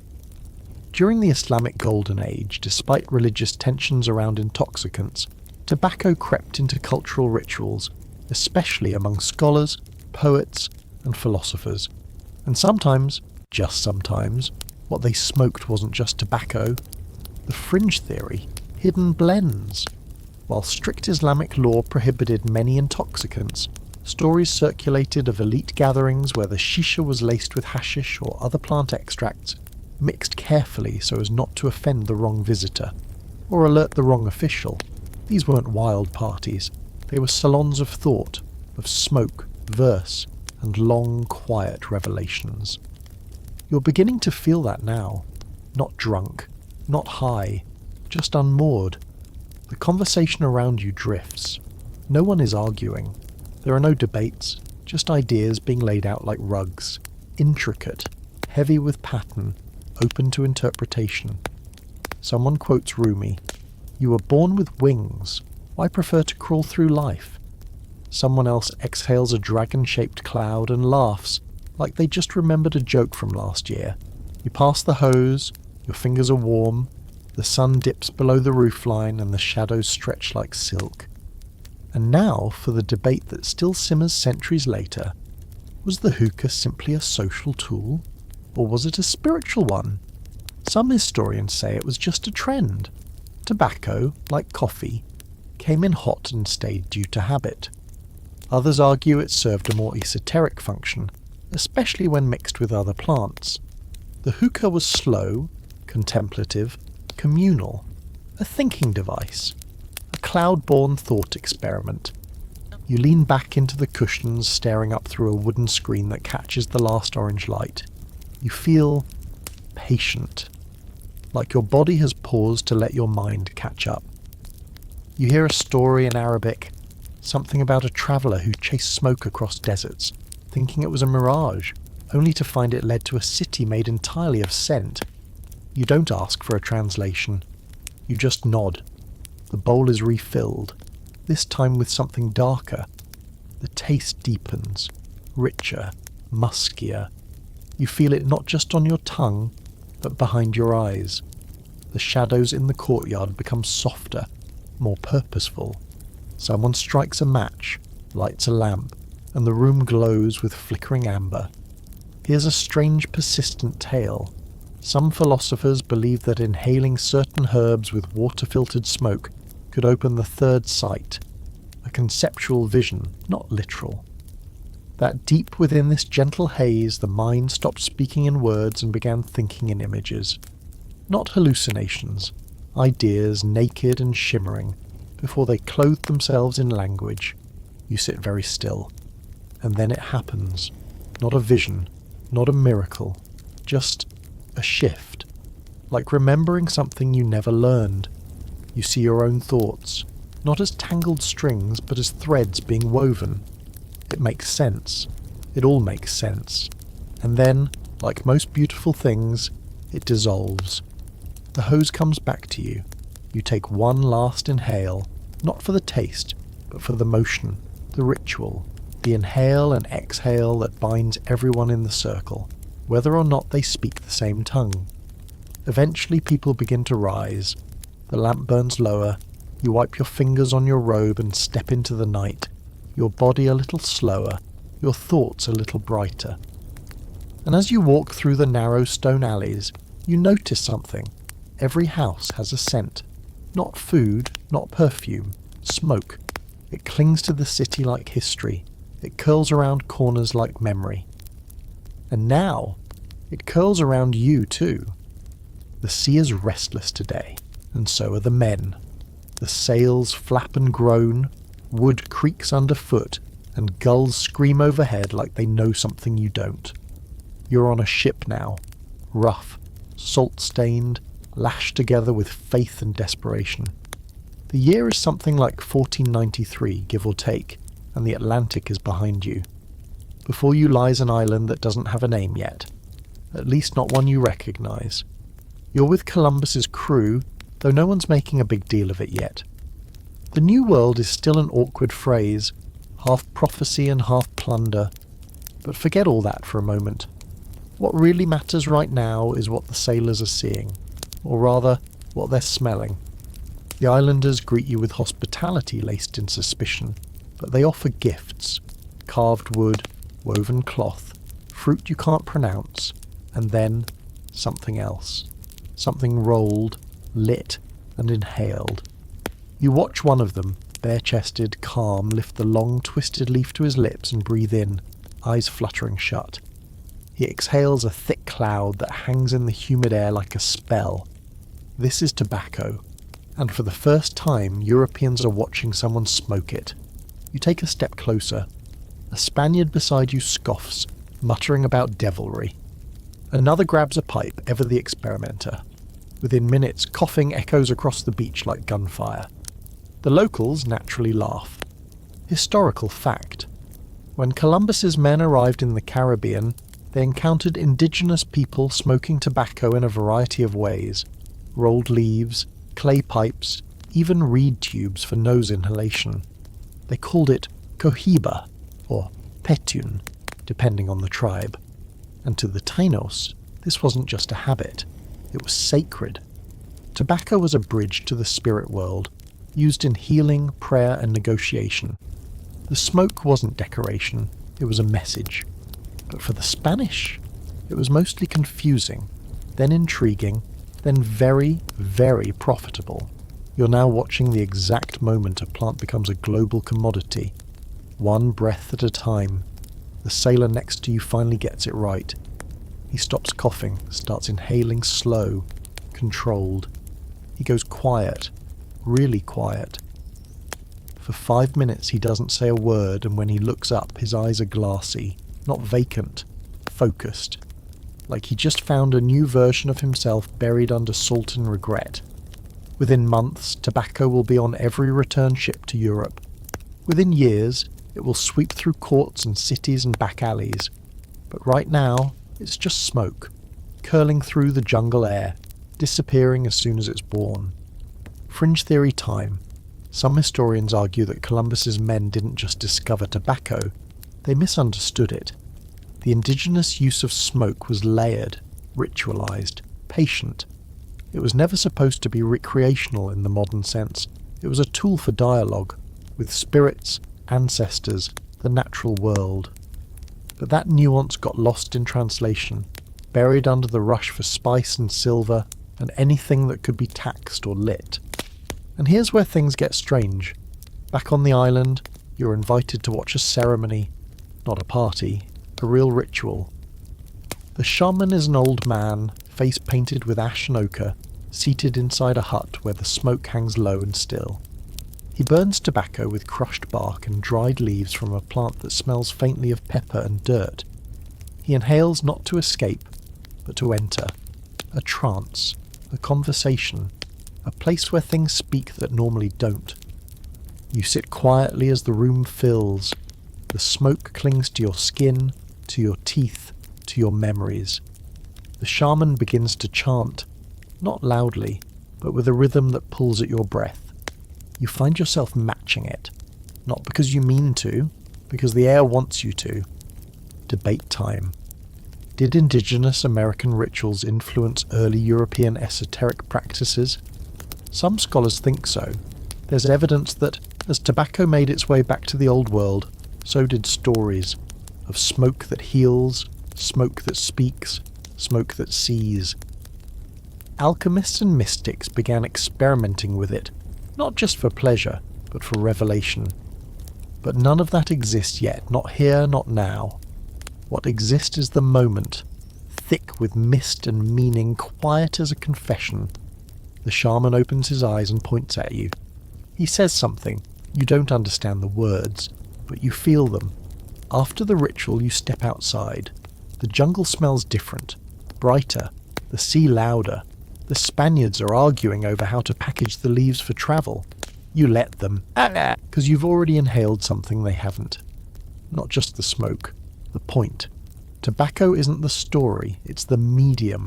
A plant that told a people how to listen, and now a whole world is about to mistake that message for a product. You exhale, watching the smoke rise into the orange dusk, and wonder what else you'll never see the same way again. You're indoors this time, which already feels wrong. Too many of these smoky journeys have started under open skies, or inside stone chambers that might as well have been forests. But this place has walls, thick ones, and a ceiling painted with saints who do not appear to be thrilled about what's happening below. You're in Europe now, somewhere in the 16th century, and religion is everywhere. It drips from the bells, echoes through the cathedrals, and looms over heads like an invisible fog. But tonight, the only smoke rising is coming from a pipe, and someone's about to get arrested for it. Tobacco has arrived, and let's just say it's not exactly being welcomed with open arms, at least not by everyone. You're sitting in the corner of a tavern, low lit, full of wine-sour breath, and the occasional burst of laughter. A man by the hearth is lighting a pipe. He's doing it carefully, like it might explode. Another man is watching him like it already has. The first puff draws a circle of silence. The smoke floats up, blue-grey, soft, familiar, and noses wrinkle across the room. Someone coughs. Someone mutters, "Turkish habit." Someone else asks for a turn. This is Europe's first real smoking culture war. Tobacco came over fast and weird. First it was a curiosity, then it was a miracle drug, then it was a sin. The church couldn't decide if it was healing or heretical. Kings banned it one year and taxed it the next. People were arrested for using it. Others were canonized for cultivating it. You light one pipe, and suddenly you're either curing gout or inviting the devil into your lungs. Historical anchor. In the early 1600s, King James I of England famously published a counterblast to tobacco, calling it a custom loathsome to the eye, hateful to the nose, harmful to the brain, which is a poetic way of saying, please stop. But even as he railed against it, tobacco use spread through Europe like wildfire. Soldiers brought it home, merchants peddled it in every market, apothecaries prescribed it. The church flinched, then adapted. You're now watching that tug of war in real time. One table whispers about excommunication. Another table's already packed their pipe with what they claim is for headaches. The line between medicine and indulgence is thinner than the smoke itself. Fringe theory. Some underground sects, esoteric Christian mystics, fringe alchemists, and herb-worshipping holdouts from pre-Christian Europe began using tobacco and tobacco-adjacent herbs in controlled rituals, not big ceremonies, just small whispered sessions where smoke was used to purify thoughts, thin the veil, and according to a few late-night manuscripts, soften the mind for the breath of angels. You lean against the wall, watching a local priest walk in. The room tightens. He sniffs the air, frowns, and makes the sign of the cross. Not at anyone in particular, just toward the room, as if the entire building needs forgiveness. But he doesn't leave. He sits. Someone brings him a mug. Eventually he too is handed the pipe. He looks at it, studies it, and against all expectations takes a drag. No one speaks. Then he exhales, slow, deliberate, and says something like, "Well, that's interesting." You can feel the tension evaporate like so much ash. The pipe circles again. The conversation resumes. You overhear someone comparing the smoke to incense. Someone else wonders aloud if tobacco might be God's way of keeping people quiet. Here's the scholarly debate. Did European Christianity adapt to tobacco, or did tobacco force a change in how people approached altered states of mind? Because suddenly, ordinary folk, peasants, merchants, even minor clergy, could experience a shift in awareness without fasting, pilgrimage, or divine intervention. Just a pipe, just a puff. That alone threatened some power structures more than any heresy. And yet, the pipe endured. You step outside later, into a narrow cobblestone alley thick with fog, or maybe it's just more smoke. Chimneys belch into the night. Somewhere down the road, someone is playing a lute badly. Someone else is coughing, violently, theatrically, and muttering about Satan's herbs. The world is changing. You can feel it in the way people huddle closer when the pipe makes its rounds, in the way they inhale not just the smoke, but the possibility that maybe there's more than one way to feel the divine. You turn a corner and catch the faint glow of another gathering, this one more hushed, more deliberate. A circle of candles, a table covered in alchemical diagrams, another pipe passed carefully, reverently. This isn't rebellion. This is research. This is the edge of old beliefs catching fire, and so you stand there a little high, a little unsure, wondering how something as small as a leaf, rolled and lit, could cause this much chaos, joy, panic, and poetry. Maybe the church was right to be nervous, because the smoke never just stays in your lungs. It changes how you see, and once you've seen through it, you can't unsee the shapes that form inside. You duck through a doorway too small for comfort, careful not to bump your head on the wood-beamed lintel. The room inside smells like burnt sugar, sulphur, and long-held secrets. There's a fire going, not for warmth, this place is already stifling, but for purpose. Thick glass vials sit in iron cradles above the flames, each bubbling gently like something alive is trying to escape. You're in a 17th century alchemist's lab now, and you're already breaking half a dozen laws just by being here. This is where the lines blur, between medicine and magic, chemistry and charlatanism, wisdom and flat-out nonsense. Welcome to the golden age of weird science, where smoking something unusual doesn't mean just lighting a pipe. It might mean inhaling the vapours of mercury, lead oxide, or crushed mummy dust. Because sure, why not? The man at the centre of this cramped, soot-darkened room is a scholar, or maybe a fraud, or maybe both. He wears spectacles even though he doesn't need them. It adds to the mystique. He stirs his concoction with a rod made of antler, then picks up a pipe unlike anything you've seen before.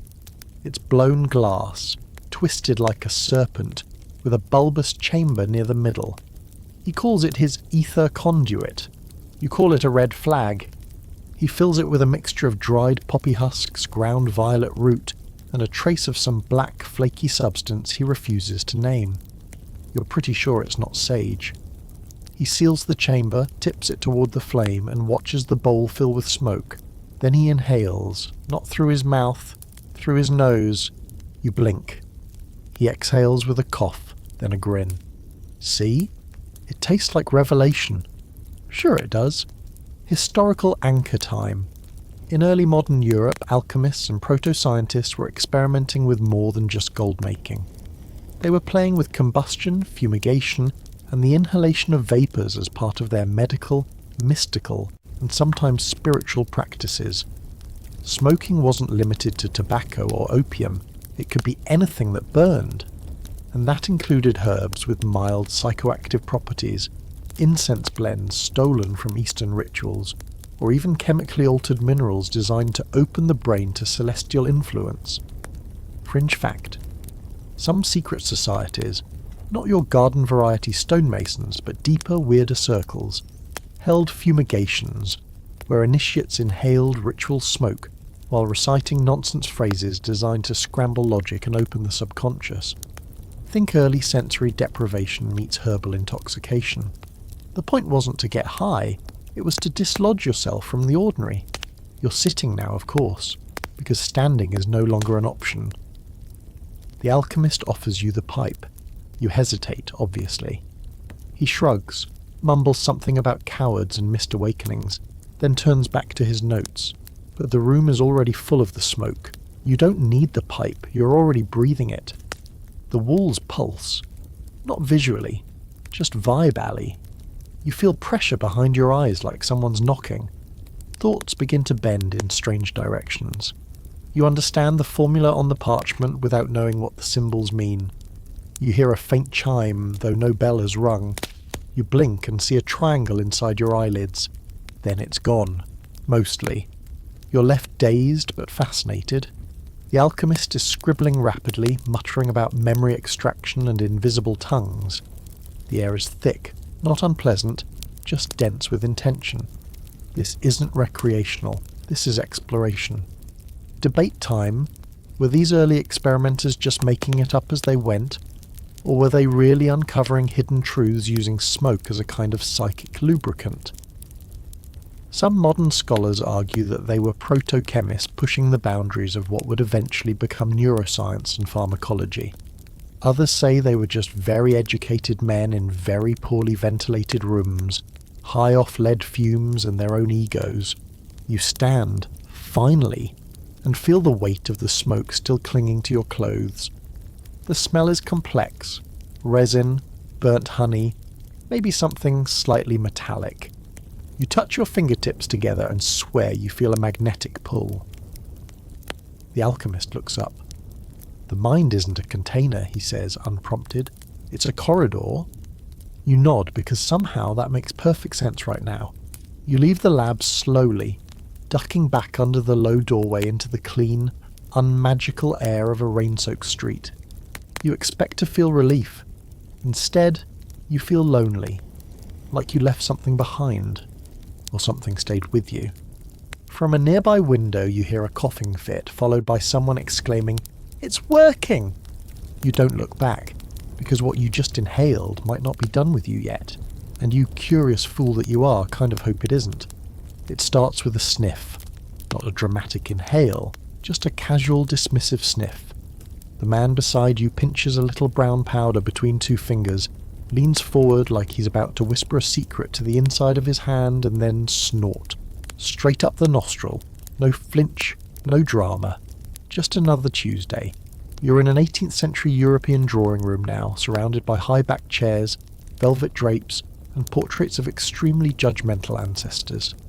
There's a tray of delicate silver snuff boxes on the table, each more ornate than the last. Some are carved ivory, some inlaid with lapis. One has a tiny hidden compartment lined with a mirror. These are not tobacco accessories. These are status symbols. The man offers you one. You open it carefully. The contents are dark and fragrant, spiced with bergamot and clove. It looks like dirt, but smells like perfume. You mimic the gesture. Pinch, lean, sniff. It burns like powdered fire, and your left eye immediately waters. The man laughs. "A bit of Turkish strength in that one," he says, wiping his nose. "Welcome to the snuff era, where smoke takes a break, but not the habit. Here's your historical anchor. By the 1700s, smoking in the form of pipes had become so common and so associated with the lower classes that European elites began favouring snuff instead. It was considered refined, clean, modern. No clouds, no ash, no unsightly coughing fits. Just a neat little sneeze and a pleasant aroma. In courts from France to Prussia, snuff-taking was practically its own language. The way you pinched it, the shape of your box, even which nostril you used, it all meant something. But here's the twist. Snuff wasn't just a cleaner delivery system. It was also, in some cases, more potent. Ground tobacco enters the bloodstream through the mucous membranes fast. Some blends included additives meant to lift the spirits, everything from ground rose petals to trace amounts of cocaine, accidentally of course. So while it looked genteel, snuff could knock your sensibilities sideways just as easily as a good pipe. Fringe detail? Some snuff boxes doubled as tiny reliquaries, holding not only tobacco but hair clippings, powdered gemstones, even dried insects. Why? Depends who you ask. Some say it was for magic, others say it was just fashionable morbidity. But you can't help noticing that one lady across the room sniffs hers, blinks twice, and proceeds to have an extremely passionate conversation with a painting. You sit back, eyes stinging slightly, and take in the scene.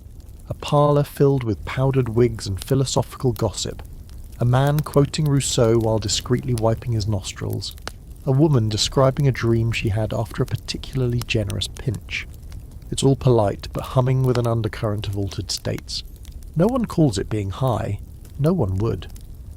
But the sparkle in their eyes and the slight slur in their speech say otherwise. Here's the academic debate. Was snuff a social lubricant or a genuine psychoactive escape? Some argue it was simply a replacement habit, less disruptive, more fashionable. Others point to writings from the period that describe snuff as unlocking clarity, or providing divine patience, which is a poetic way to say it made people weirdly calm and talkative at the same time. You reach for the box again. This time the blend is different, cooler, minty. The burn is cleaner. Your thoughts get sharp, then stretchy, like taffy with opinions. You listen to a heated discussion about the soul's location in the body. Behind the teeth, one man insists, and you find yourself agreeing against all logic. And then, as suddenly as it came on, the feeling passes. Your nose itches. Your brain stops shimmering. You're just a person in a room full of expensive furniture and people with powdered hair talking about ideas they only half believe in. But the thing is, it's addictive. Not just the powder, the ritual, the tiny silver box, the lift of the lid, the delicate pinch, the moment of shared pause before the sniff. It's elegance masking dependence, nobility with a nicotine buzz. Eventually you stand, nodding politely, and excuse yourself. Your head is clear but not quite normal. Your senses feel gently tuned, like an instrument just barely in key. Outside, the sky has turned the colour of bruised peaches. You inhale the real air, not scented, not laced with ground perfume, and it feels unfinished. You almost want to go back inside, not for the conversation, just for one more pinch. Because even in an era obsessed with refinement, humans are still chasing the same thing, a different flavour of now, something that makes the moment sharper, stranger, or a little less ordinary. And if that something fits inside a velvet-lined box in your pocket, all the better. The air smells like coal dust, wet wool, and ambition. You're in a city now, an actual city, grimy and sprawling, with soot on every brick and smoke curling from every chimney, like the sky is one big ashtray. It's the 19th century, deep into the Industrial Revolution, and smoking has transformed from ritual to routine. The pipe isn't sacred anymore. It's a symbol of grit, of men who work hard, drink harder, and come home coated in a layer of progress. You step into a narrow alley behind a textile mill, where a group of men are hunched against the wall, striking matches with raw, blackened fingers.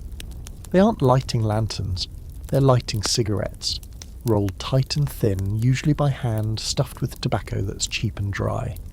No fancy blends here, just enough to take the edge off. You watch as one man inhales, coughs hard, spits into the mud, and then sighs like that's the best he'll feel all week. This isn't ceremony, this is survival. But smoking, oddly enough, is everywhere now. Not just with the workers. You'll find it on train platforms, in gentlemen's clubs, beside factory furnaces and drawing room fireplaces. Everyone's doing it. Children sneak puffs behind bakeries. Women take timid draws from long ivory holders to be fashionable. And upstairs in the boardrooms, the wealthy light cigars that smell like domination and dried fruit. The fire is different now. It's marketed. Historical fact. The 19th century is when smoking truly became industrial. Cigarette manufacturing evolved from hand-rolling to mechanized production in the 1880s, thanks to the invention of James Bonsak's rolling machine. That changed everything. What had been slow and local became fast and global. By 1900, mass-produced cigarettes were being sold in tins, packs, even with collectible cards tucked inside. Smoking had a logo now, a brand, a billboard. But while the advertisements promised class and calm, the reality was sweat and steam and stress.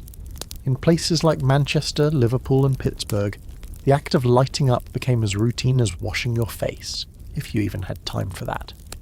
The smoke filled the lungs of people already drowning in smoke. You step into a pub where the haze hangs thick enough to chew. It's loud. Boots on floorboards, glasses clinking, voices raised not out of anger but exhaustion. Someone offers you a cigarette. You take it. It's thin and crooked, barely holding together. You light it from a candle stub. The first inhale tastes like burning newspaper and yesterday's regrets. And still, you exhale. And with it, some of the day slips away. Here's the fringe. Some early social critics and psychologists believed that smoking was a kind of self-medication for the modern condition. The theory went like this. People, ripped from traditional rhythms and shoved into clock-based labour, needed a new ritual. Smoking offered that. A pause, a breath, a way to mark time when time no longer belonged to you. And here comes the debate. Was smoking popular because it was chemically addictive, or because it was socially necessary? Historians still argue about it. Yes, nicotine is habit-forming, but so is routine, and when your days blur together in a grey, churning mess, the act of stopping for a smoke break starts to feel like the only thing you own. You wander the streets, past children barefoot on cobblestones, past factory gates where the whistle blows and the smoke pours out in sync. Every doorway has a man leaning in it, match cupped against the wind, lighting a pipe or a roll or a half-used stub someone handed him 2 hours ago. There's nothing mystical about it, nothing sacred. But there's something honest. Smoking is how people carve out a little space in a world that's gotten too fast, too loud, too metal. It's not about escape. It's about making the present bearable. You pass a newsstand plastered with posters, a mustachioed gentleman in a top hat exhaling with visible relief, promising calm, clarity and sophistication. The irony stings. That brand? It's owned by the same man who owns the factory you just walked past, and that man doesn't smoke his own product. He imports better stuff from Cuba. But you keep walking, and when you stop to light another, it's not about rebellion or addiction or even ritual, it's just what you do now. The fire's smaller, the meaning's faded, but the smoke still rises. The lanterns are dim, but they don't need to be bright. You're already walking into a dream. The air is velvet thick, humid with sweat and perfume, and the scent of something pungent and bittersweet. You're in an opium den now, Shanghai maybe, or London's Limehouse district, or a colonial outpost with too much money and not enough morality. The century's turned. It's the late 1800s, or maybe the early 1900s, and everything is blurred around the edges. Even time. The room is long and low, draped in silks and shadow. There are no chairs, only padded benches and woven mats. Men lie stretched out, eyes half-lidded, some smiling, some mumbling to ghosts only they can see. A soft string instrument drones from a corner. You can't see who's playing it. You wonder if anyone can. Someone passes you a pipe, not the kind you saw in taverns or train stations, but thin, delicate, with a bowl the size of a coin and a mouthpiece worn smooth from lips that forgot how to speak. The attendant, an old man with hands that move like smoke, holds a lamp to the pipe's bowl, heating a marble-sized ball of sticky brown resin until it bubbles. He nods. You inhale. It doesn't burn, it slides, warm and slow and golden, down your throat and up your spine, until your body becomes someone else's idea. You don't float, you drift. The ceiling moves away. So does your name. Here's your historical marker. By the 19th century, opium was everywhere. smoked in dens across Asia and Europe, sipped in tonics, prescribed by doctors for everything from toothaches to insomnia. It was legal, lucrative, and, thanks to colonial trade routes, comically easy to find. Britain fought 2 actual wars to keep the opium market open. 2. That's not exaggeration. That's policy. And here's the darker twist. Opium smoking wasn't just about pain relief or pleasure. It became a ritual of forgetting, a performance of stillness. Entire cultures wrapped in smoke because the world outside was too sharp, too fast, too cruel. You didn't smoke opium to feel more alive. You smoked it to care less. Fringe detail, in some dens, particularly in more elite circles, opium was mixed with hashish, or laced with crushed pearl, or blended with rare herbs said to induce prophetic dreams. Writers chased visions in its haze. Artists claimed it quieted the noise. There are journals filled with swirling accounts of travelling inward, of touching God, of staring into the folds of time. Most of it is nonsense. Some of it's not. You're lying on your back now, eyes open but not seeing. You hear voices, but they're soft, like someone trying to explain the stars to a cat. You don't understand what's being said, but you feel the rhythm of it. Like lullabies through silk. Someone across the room is giggling. Someone else is crying. No one moves to help. And here's the scholarly debate. Was opium just a destructive force, or a misunderstood medicine? Historians still wrestle with that. For centuries, it was used with care, moderation, and purpose. In temples, in surgeries, in moments of sacred transition. But with industrialization came addiction. With colonization came dependency. What had once been ceremonial became recreational, then commercial, then tragic. You feel the wave rise again, warmth behind the eyes, soft pressure in the chest, limbs turning to water. You could stay here forever, but forever is dangerous here. The pipe is offered again. You take it. Not because you need more, just because saying no would require a kind of willpower that doesn't fit in this room. And then, like a scratched record, the moment skips. The light shifts. The ceiling is back. Your name returns, dragging reality behind it. The sweetness fades, leaving only the bitter resin on your tongue and the dull ache of everything you didn't forget long enough. You sit up slowly. Someone hands you tea, weak, lukewarm, still comforting. The world outside feels far away. You can already hear the city beyond the wall. Tram bells, market shouts, footsteps that sound too loud. Here, inside, the air still clings to your skin, heavy, unforgiving. As you leave, you look back once, just once.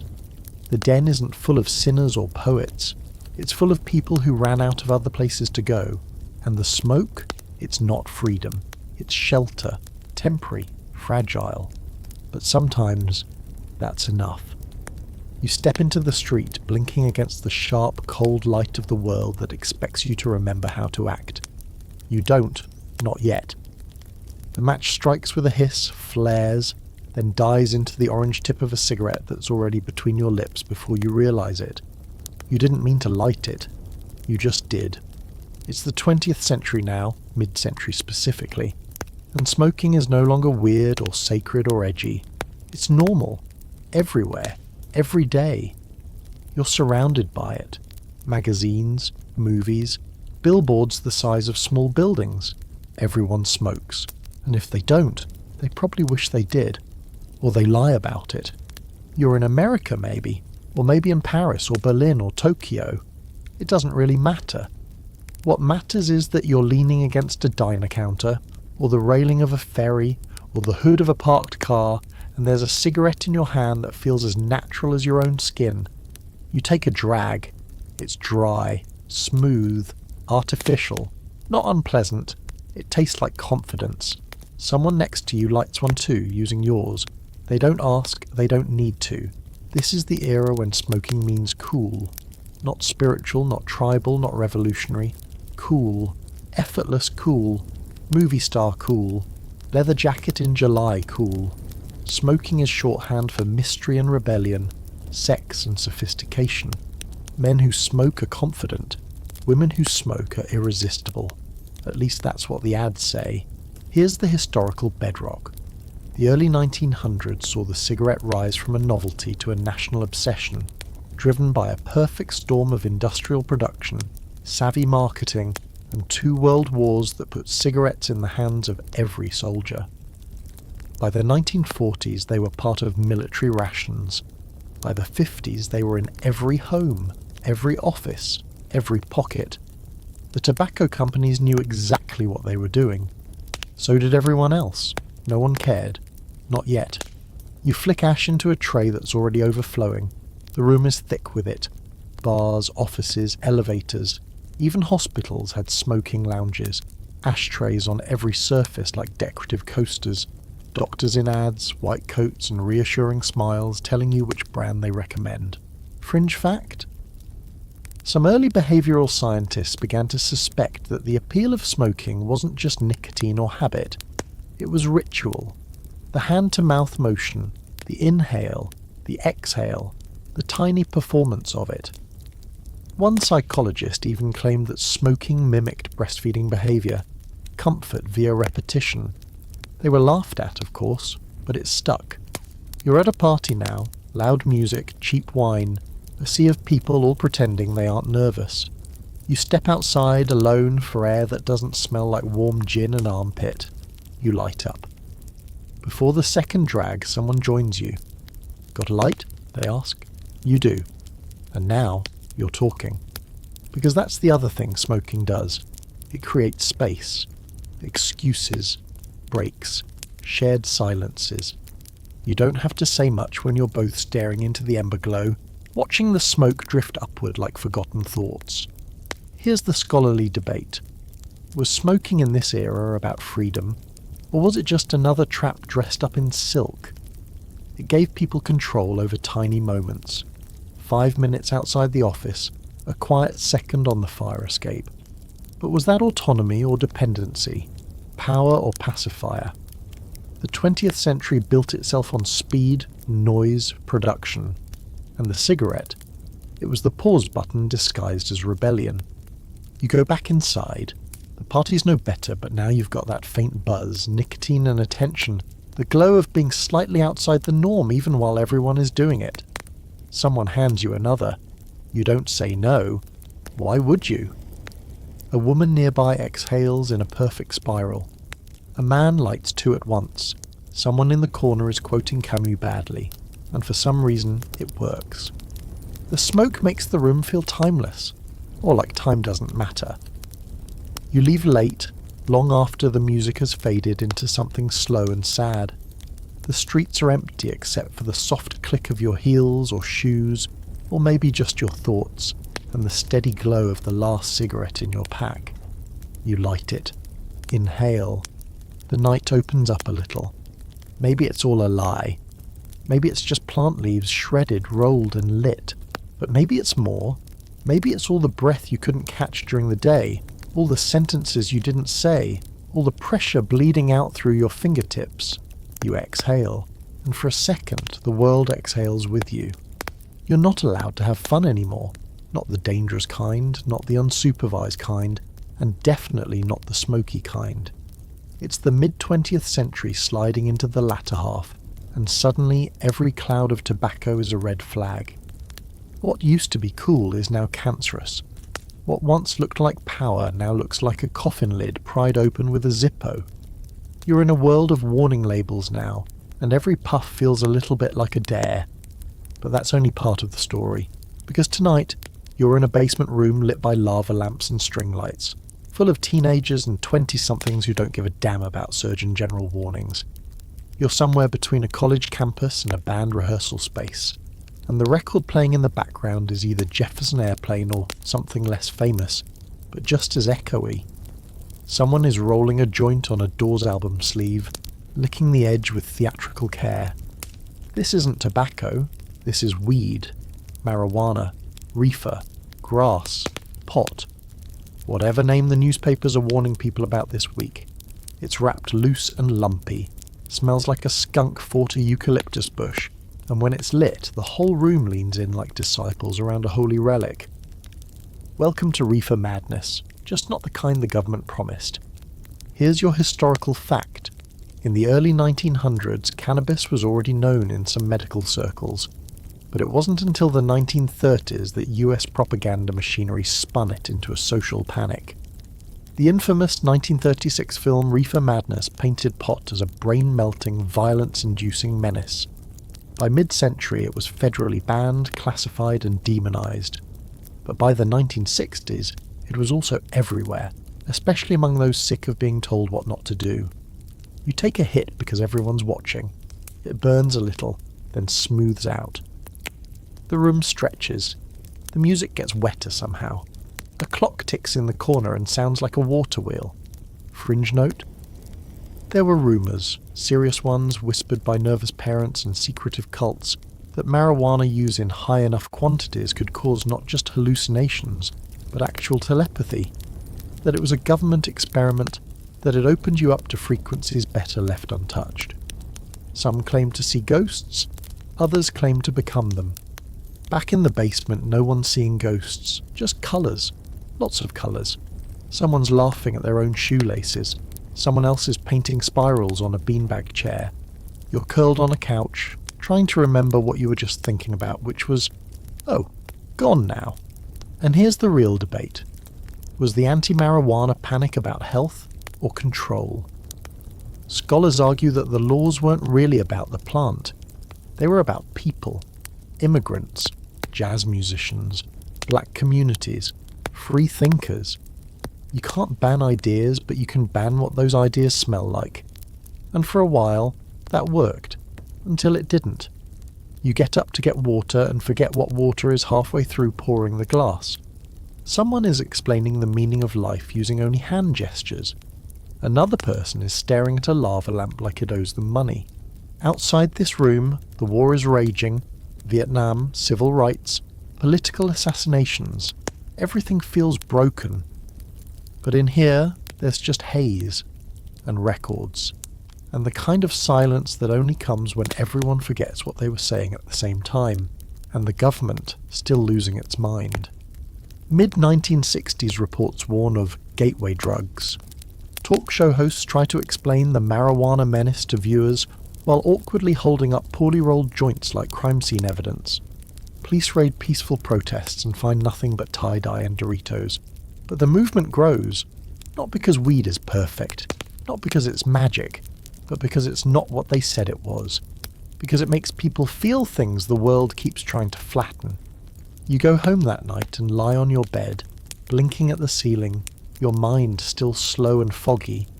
You think about time, about atoms, about why your fingers feel so far away.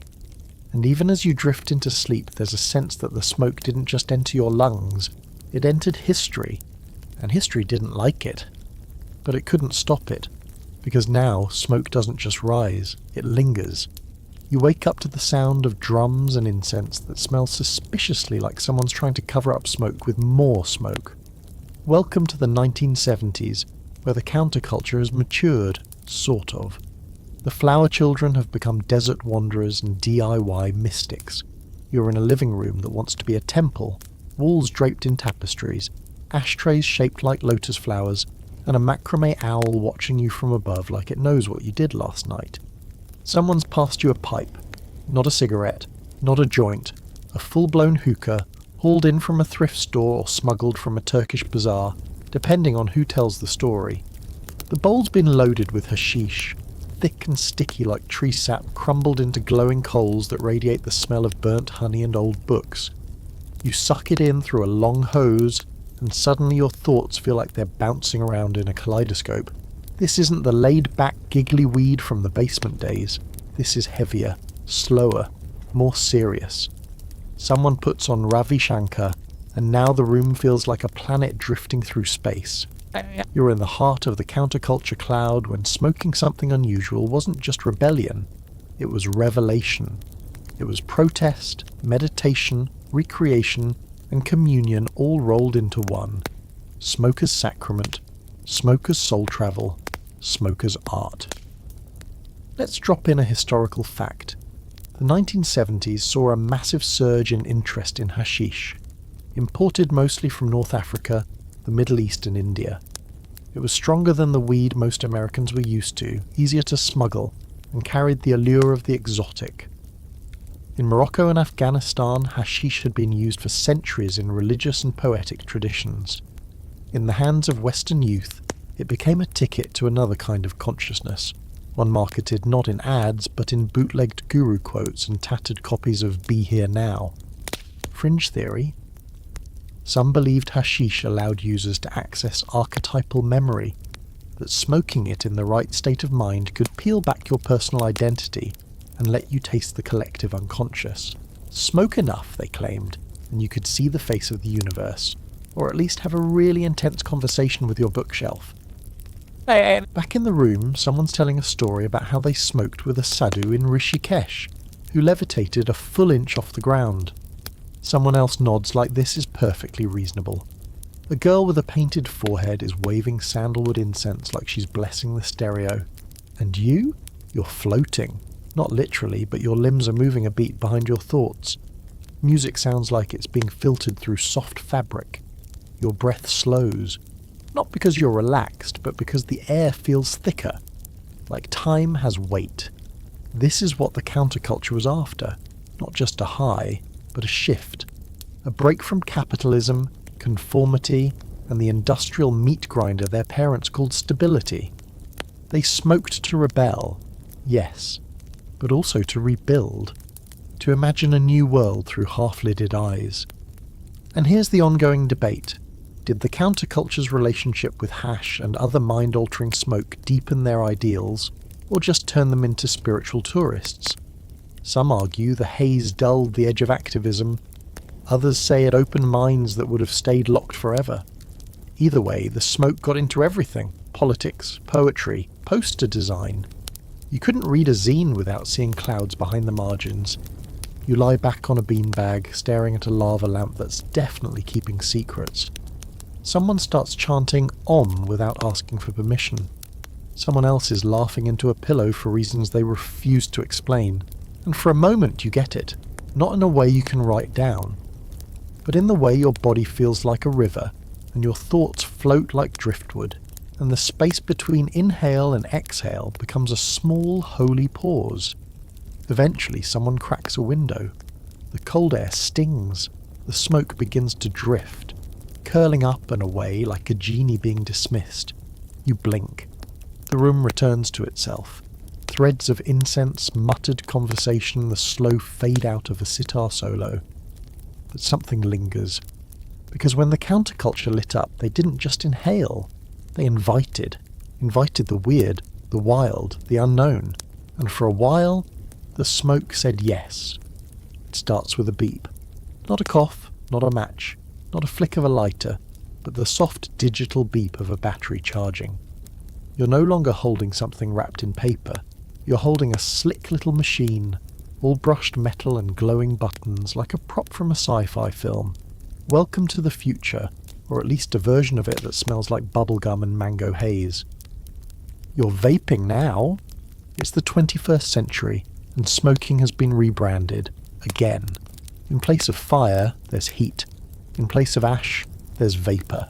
And in place of the old rituals, hand-rolled joints, sacred pipes, ceremonial bundles of sage. You've got USB ports and customizable coils. You're in a lounge that's half Apple Store, half apothecary, with ambient EDM playing just loud enough to let you ignore your own thoughts. Someone hands you a small pod. It clicks into place with a satisfying snap. The inhale is smooth, absurdly so. The flavour? Artificial strawberry, or maybe cucumber mint, or cake batter? Honestly, it doesn't matter. What matters is the hit. Fast, clean, and somehow sterile. Let's ground this in fact. Vaping first emerged in the early 2000s as a nicotine delivery system, marketed as safer, cleaner, modern. A way to quit smoking by replacing it with something sleeker, but very quickly it expanded beyond that. Cannabis oils, CBD extracts, designer drug infusions. In a matter of years, vape tech turned from cessation tool to cultural phenomenon, especially among younger users. Now, people vape not just to feel something, but to feel different. And here's the twist. Vaping isn't smoking. Not technically. But it is inhaling heat-treated chemicals into your lungs for a little psychological shift, and that's been the human game all along. Fringe detail? Some biohackers and fringe psychonauts have used vape devices to microdose substances like DMT, ketamine, or nootropics, tweaking airflow and voltage settings to deliver precision-altered states of consciousness. These aren't stoner sessions. These are spreadsheets of inhalation. Data meets mysticism. Controlled transcendence in a Bluetooth-enabled case. You're on your third hit now, and it doesn't feel heavy. It doesn't feel ancient. It feels like code, a patch to your brain's operating system, a flavor overlay on your reality. You blink, and everything feels just a little shinier. Not brighter, just polished. But here's where the debate burns hotter than your vape coil. Is this the evolution of smoke? A safer, cleaner high? Or is it a disconnection? A loss of the fire, the ritual, the risk? Historians and cultural critics argue both sides. One camp sees the vape as liberation. No more yellow fingers, no more ashes, no more lung-blackening soot. The other sees it as a hollow version of a once sacred act. Something sanitized and marketable, stripped of meaning. Because here's the thing, vaping feels intentional, but detached. It's private, isolated. You don't gather around a vape, you drift with it. You don't share it in a circle. You nod silently across a room as plumes rise like exhaled thoughts. You look around the lounge, people are scattered, alone together, each in their own cloud. No one talks. They stare at phones, they tweak settings, they trade flavors like collectors. There's no shaman, no drumming, just screens and vapor. You take another hit and think, is this what we wanted? It's easy, it's clean, but is it real? And then you realize every generation thinks that. The pipe smokers mocked the cigarette. The cigarette crowd scoffed at the joint. The hippies frowned at the hash oil. Everyone thinks they were the last ones to do it right. But the truth? Smoke always changes shape. And here's the newer fringe theory. Some futurists believe inhalation will outlast every other form of drug use. Not because it's effective, but because it mimics breath. Because it's intimate. Because it hijacks the most basic act of being alive. Inhale, exhale. That's the door. It doesn't matter if it's sacred tobacco or peppermint-laced THC juice. It all travels the same path.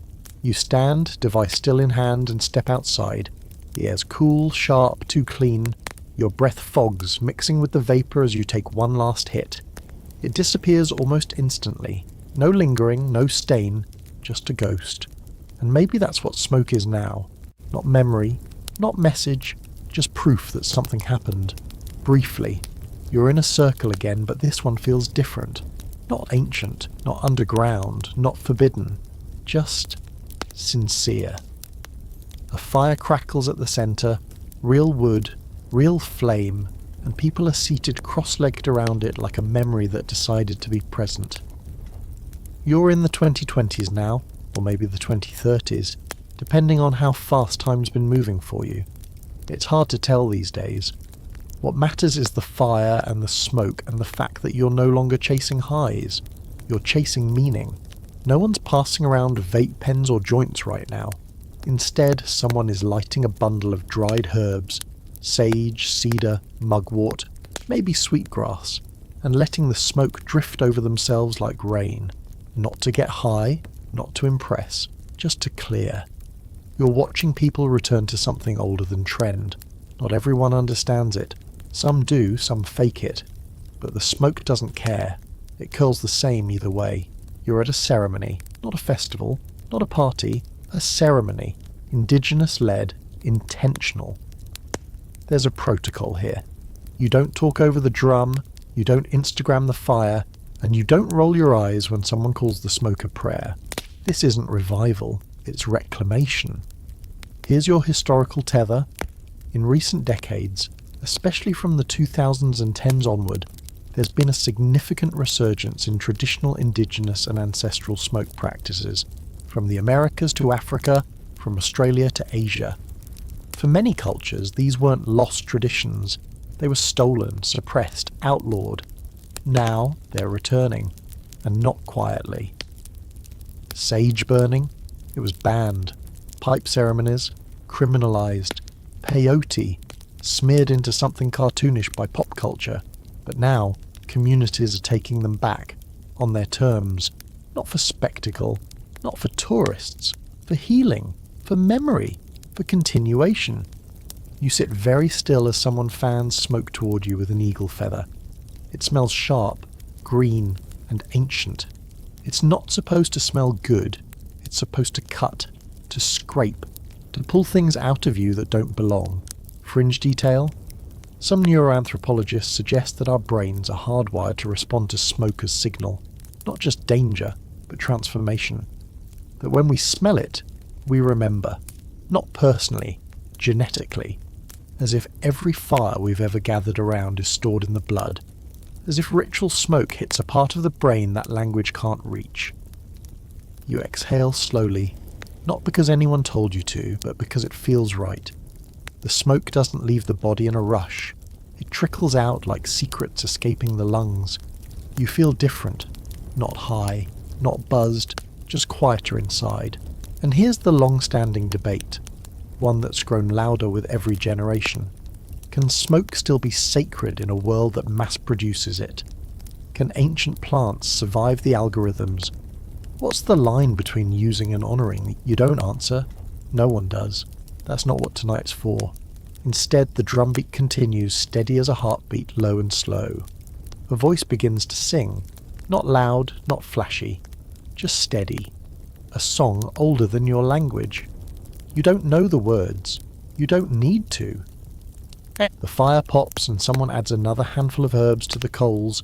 The scent shifts. You close your eyes, and then something happens. Not a vision, not a spirit. Just a feeling. A click. Like puzzle pieces falling into place behind your ribs. You realise that you've smoked 100 different things in 100 different centuries, but this is the first time it wasn't about you.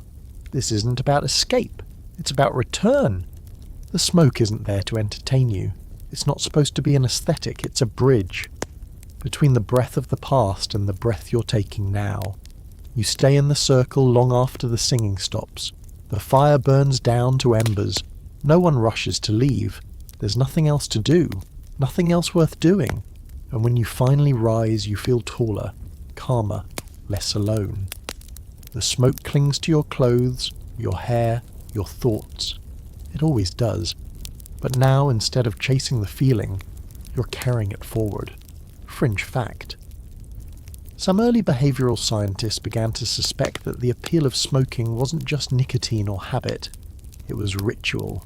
The hand-to-mouth motion, the inhale, the exhale, the tiny performance of it. One psychologist even claimed that smoking mimicked breastfeeding behaviour, comfort via repetition. They were laughed at, of course, but it stuck. You're at a party now, loud music, cheap wine, a sea of people all pretending they aren't nervous. You step outside alone for air that doesn't smell like warm gin and armpit. You light up.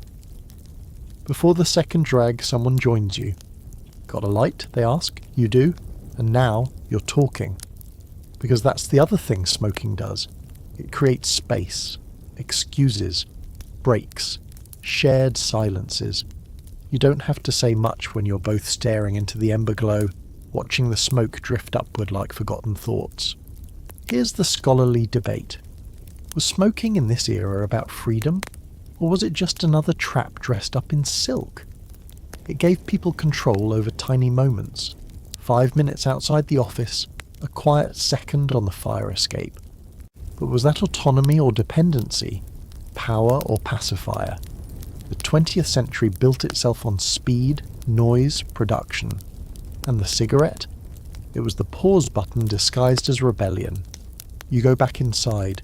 The party's no better, but now you've got that faint buzz, nicotine and attention, the glow of being slightly outside the norm even while everyone is doing it. Someone hands you another. You don't say no. Why would you? A woman nearby exhales in a perfect spiral. A man lights two at once. Someone in the corner is quoting Camus badly, and for some reason it works. The smoke makes the room feel timeless, or like time doesn't matter. You leave late, long after the music has faded into something slow and sad. The streets are empty except for the soft click of your heels or shoes, or maybe just your thoughts, and the steady glow of the last cigarette in your pack. You light it. Inhale. The night opens up a little. Maybe it's all a lie. Maybe it's just plant leaves shredded, rolled and lit. But maybe it's more. Maybe it's all the breath you couldn't catch during the day. All the sentences you didn't say. All the pressure bleeding out through your fingertips. You exhale. And for a second, the world exhales with you. You're not allowed to have fun anymore. Not the dangerous kind, not the unsupervised kind, and definitely not the smoky kind. It's the mid-20th century sliding into the latter half, and suddenly every cloud of tobacco is a red flag. What used to be cool is now cancerous. What once looked like power now looks like a coffin lid pried open with a Zippo. You're in a world of warning labels now, and every puff feels a little bit like a dare. But that's only part of the story, because tonight you're in a basement room lit by lava lamps and string lights, full of teenagers and 20-somethings who don't give a damn about Surgeon General warnings. You're somewhere between a college campus and a band rehearsal space, and the record playing in the background is either Jefferson Airplane or something less famous, but just as echoey. Someone is rolling a joint on a Doors album sleeve, licking the edge with theatrical care. This isn't tobacco. This is weed. Marijuana, reefer, grass, pot. Whatever name the newspapers are warning people about this week. It's wrapped loose and lumpy. Smells like a skunk fought a eucalyptus bush, and when it's lit, the whole room leans in like disciples around a holy relic. Welcome to Reefer Madness. Just not the kind the government promised. Here's your historical fact. In the early 1900s, cannabis was already known in some medical circles, but it wasn't until the 1930s that US propaganda machinery spun it into a social panic. The infamous 1936 film Reefer Madness painted pot as a brain-melting, violence-inducing menace. By mid-century it was federally banned, classified and demonized. But by the 1960s it was also everywhere, especially among those sick of being told what not to do. You take a hit because everyone's watching. It burns a little, then smooths out. The room stretches. The music gets wetter somehow. A clock ticks in the corner and sounds like a water wheel. Fringe note? There were rumours, serious ones whispered by nervous parents and secretive cults, that marijuana use in high enough quantities could cause not just hallucinations, but actual telepathy. That it was a government experiment, that it opened you up to frequencies better left untouched. Some claim to see ghosts. Others claim to become them. Back in the basement, no one's seeing ghosts. Just colours. Lots of colours. Someone's laughing at their own shoelaces. Someone else is painting spirals on a beanbag chair. You're curled on a couch, trying to remember what you were just thinking about, which was, oh, gone now. And here's the real debate. Was the anti-marijuana panic about health or control? Scholars argue that the laws weren't really about the plant. They were about people, immigrants, jazz musicians, black communities, free thinkers. You can't ban ideas, but you can ban what those ideas smell like. And for a while, that worked, until it didn't. You get up to get water and forget what water is halfway through pouring the glass. Someone is explaining the meaning of life using only hand gestures. Another person is staring at a lava lamp like it owes them money. Outside this room, the war is raging.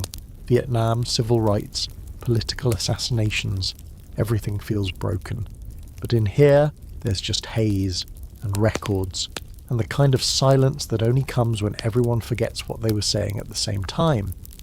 And the government, still losing its mind. Mid-1960s reports warn of gateway drugs. Talk show hosts try to explain the marijuana menace to viewers while awkwardly holding up poorly rolled joints like crime scene evidence. Police raid peaceful protests and find nothing but tie-dye and Doritos. But the movement grows, not because weed is perfect, Not because it's magic, but because it's not what they said it was. Because it makes people feel things the world keeps trying to flatten. You go home that night and lie on your bed, blinking at the ceiling, your mind still slow and foggy. You think about time, about atoms, about why your fingers feel so far away. And even as you drift into sleep, there's a sense that the smoke didn't just enter your lungs, it entered history, and history didn't like it. But it couldn't stop it, because now smoke doesn't just rise, it lingers. You wake up to the sound of drums and incense that smell suspiciously like someone's trying to cover up smoke with more smoke. Welcome to the 1970s, where the counterculture has matured. Sort of. The flower children have become desert wanderers and DIY mystics. You're in a living room that wants to be a temple, walls draped in tapestries, ashtrays shaped like lotus flowers, and a macrame owl watching you from above like it knows what you did last night. Someone's passed you a pipe. Not a cigarette, not a joint. A full-blown hookah, hauled in from a thrift store or smuggled from a Turkish bazaar, depending on who tells the story.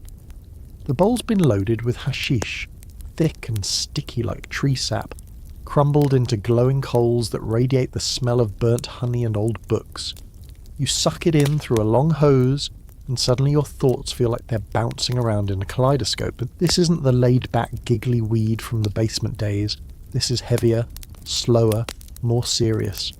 Someone puts on Ravi Shankar, and now the room feels like a planet drifting through space. You're in the heart of the counterculture cloud when smoking something unusual wasn't just rebellion, it was revelation. It was protest, meditation, recreation, and communion all rolled into one. Smoker's sacrament, smoker's soul travel, smoker's art. Let's drop in a historical fact. The 1970s saw a massive surge in interest in hashish, imported mostly from North Africa, the Middle East, and India. It was stronger than the weed most Americans were used to, easier to smuggle, and carried the allure of the exotic. In Morocco and Afghanistan, hashish had been used for centuries in religious and poetic traditions. In the hands of Western youth, it became a ticket to another kind of consciousness, one marketed not in ads but in bootlegged guru quotes and tattered copies of Be Here Now. Fringe theory. Some believed hashish allowed users to access archetypal memory, that smoking it in the right state of mind could peel back your personal identity and let you taste the collective unconscious. Smoke enough, they claimed, and you could see the face of the universe, or at least have a really intense conversation with your bookshelf. Back in the room, someone's telling a story about how they smoked with a sadhu in Rishikesh, who levitated a full inch off the ground. Someone else nods like this is perfectly reasonable. A girl with a painted forehead is waving sandalwood incense like she's blessing the stereo. And you? You're floating. Not literally, but your limbs are moving a beat behind your thoughts. Music sounds like it's being filtered through soft fabric. Your breath slows. Not because you're relaxed, but because the air feels thicker, like time has weight. This is what the counterculture was after. Not just a high, but a shift. A break from capitalism, conformity, and the industrial meat grinder their parents called stability. They smoked to rebel, yes, but also to rebuild, to imagine a new world through half-lidded eyes. And here's the ongoing debate. Did the counterculture's relationship with hash and other mind-altering smoke deepen their ideals, or just turn them into spiritual tourists? Some argue the haze dulled the edge of activism. Others say it opened minds that would have stayed locked forever. Either way, the smoke got into everything. Politics, poetry, poster design. You couldn't read a zine without seeing clouds behind the margins. You lie back on a beanbag staring at a lava lamp that's definitely keeping secrets. Someone starts chanting Om without asking for permission. Someone else is laughing into a pillow for reasons they refuse to explain. And for a moment you get it. Not in a way you can write down, but in the way your body feels like a river and your thoughts float like driftwood, and the space between inhale and exhale becomes a small, holy pause. Eventually someone cracks a window. The cold air stings. The smoke begins to drift, curling up and away like a genie being dismissed. You blink. The room returns to itself. Threads of incense, muttered conversation, the slow fade out of a sitar solo. But something lingers. Because when the counterculture lit up, they didn't just inhale. They invited the weird, the wild, the unknown. And for a while, the smoke said yes. It starts with a beep. Not a cough, not a match, not the flick of a lighter, but the soft digital beep of a battery charging. You're no longer holding something wrapped in paper. You're holding a slick little machine, all brushed metal and glowing buttons like a prop from a sci-fi film. Welcome to the future, or at least a version of it that smells like bubblegum and mango haze. You're vaping now.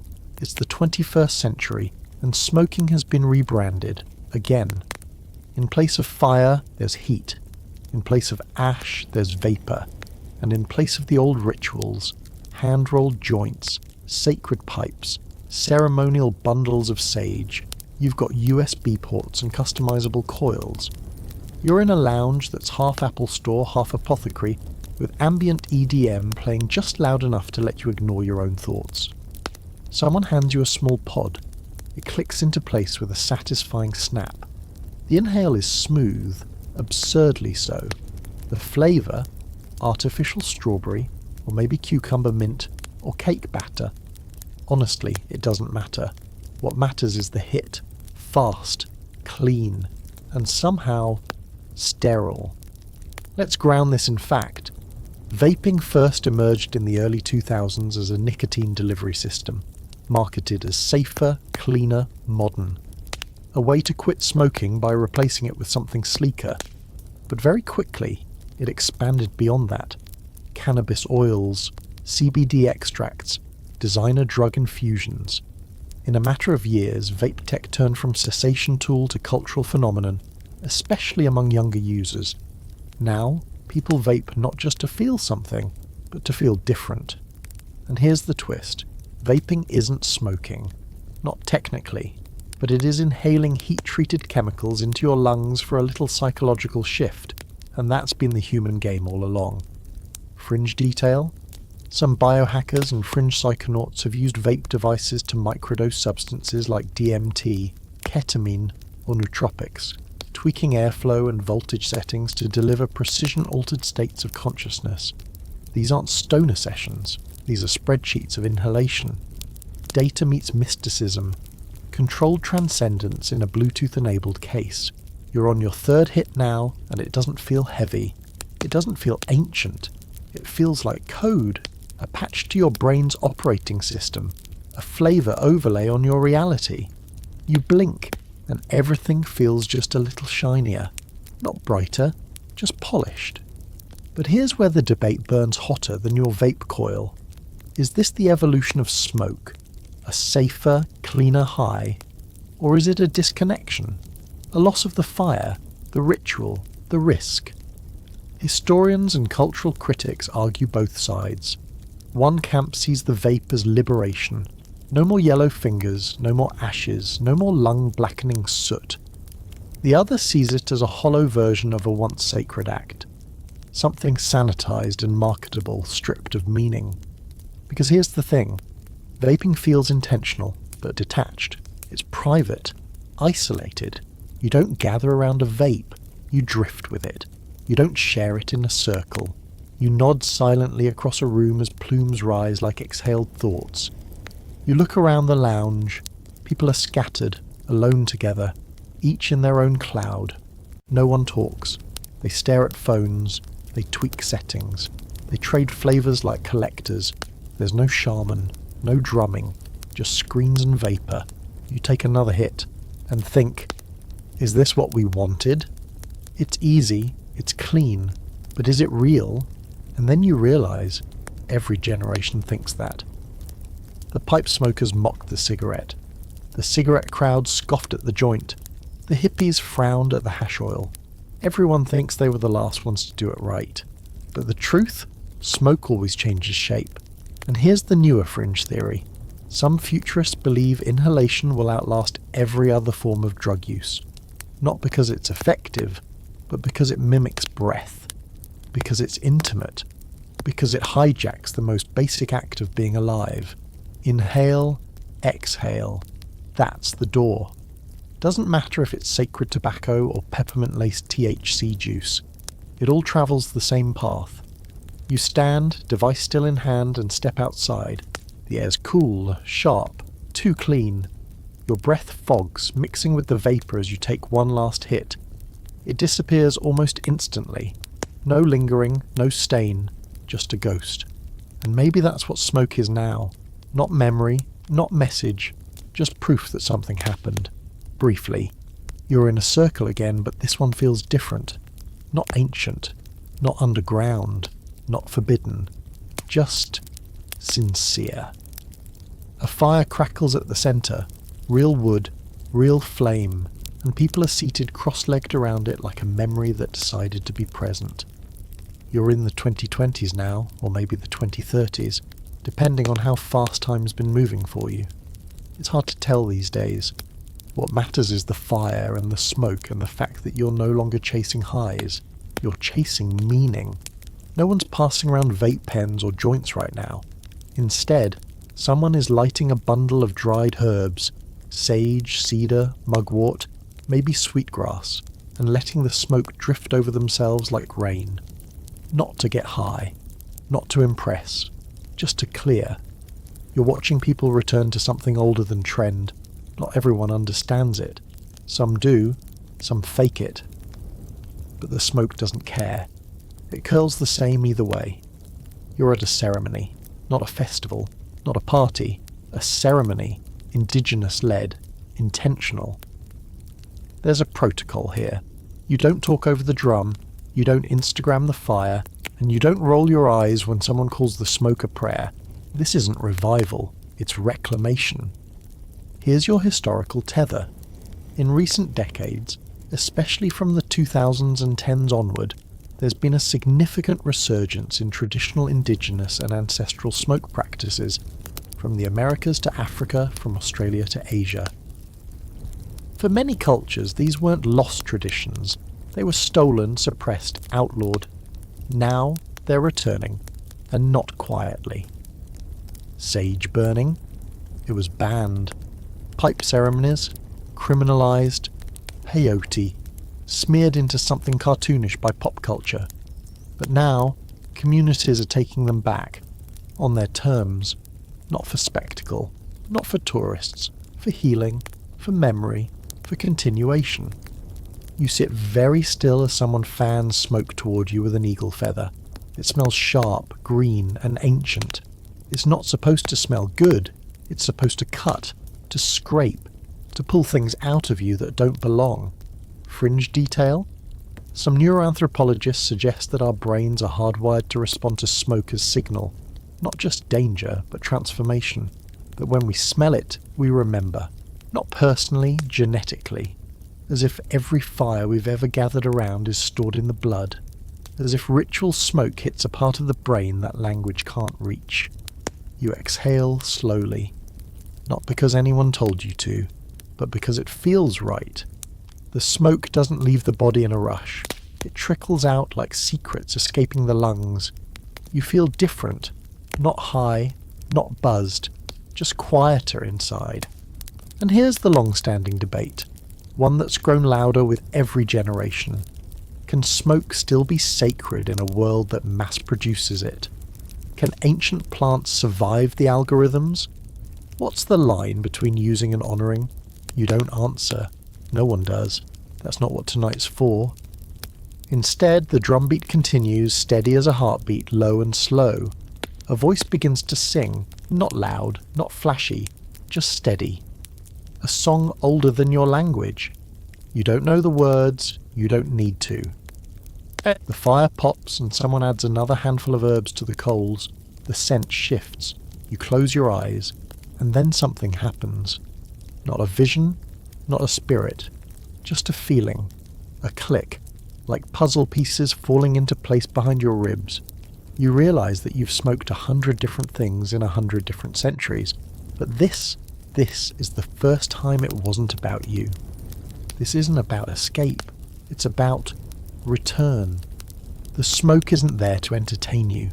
It's not supposed to be an aesthetic. It's a bridge between the breath of the past and the breath you're taking now. You stay in the circle long after the singing stops. The fire burns down to embers. No one rushes to leave. There's nothing else to do, nothing else worth doing. And when you finally rise, you feel taller, calmer, less alone. The smoke clings to your clothes, your hair, your thoughts. It always does. But now, instead of chasing the feeling, you're carrying it forward.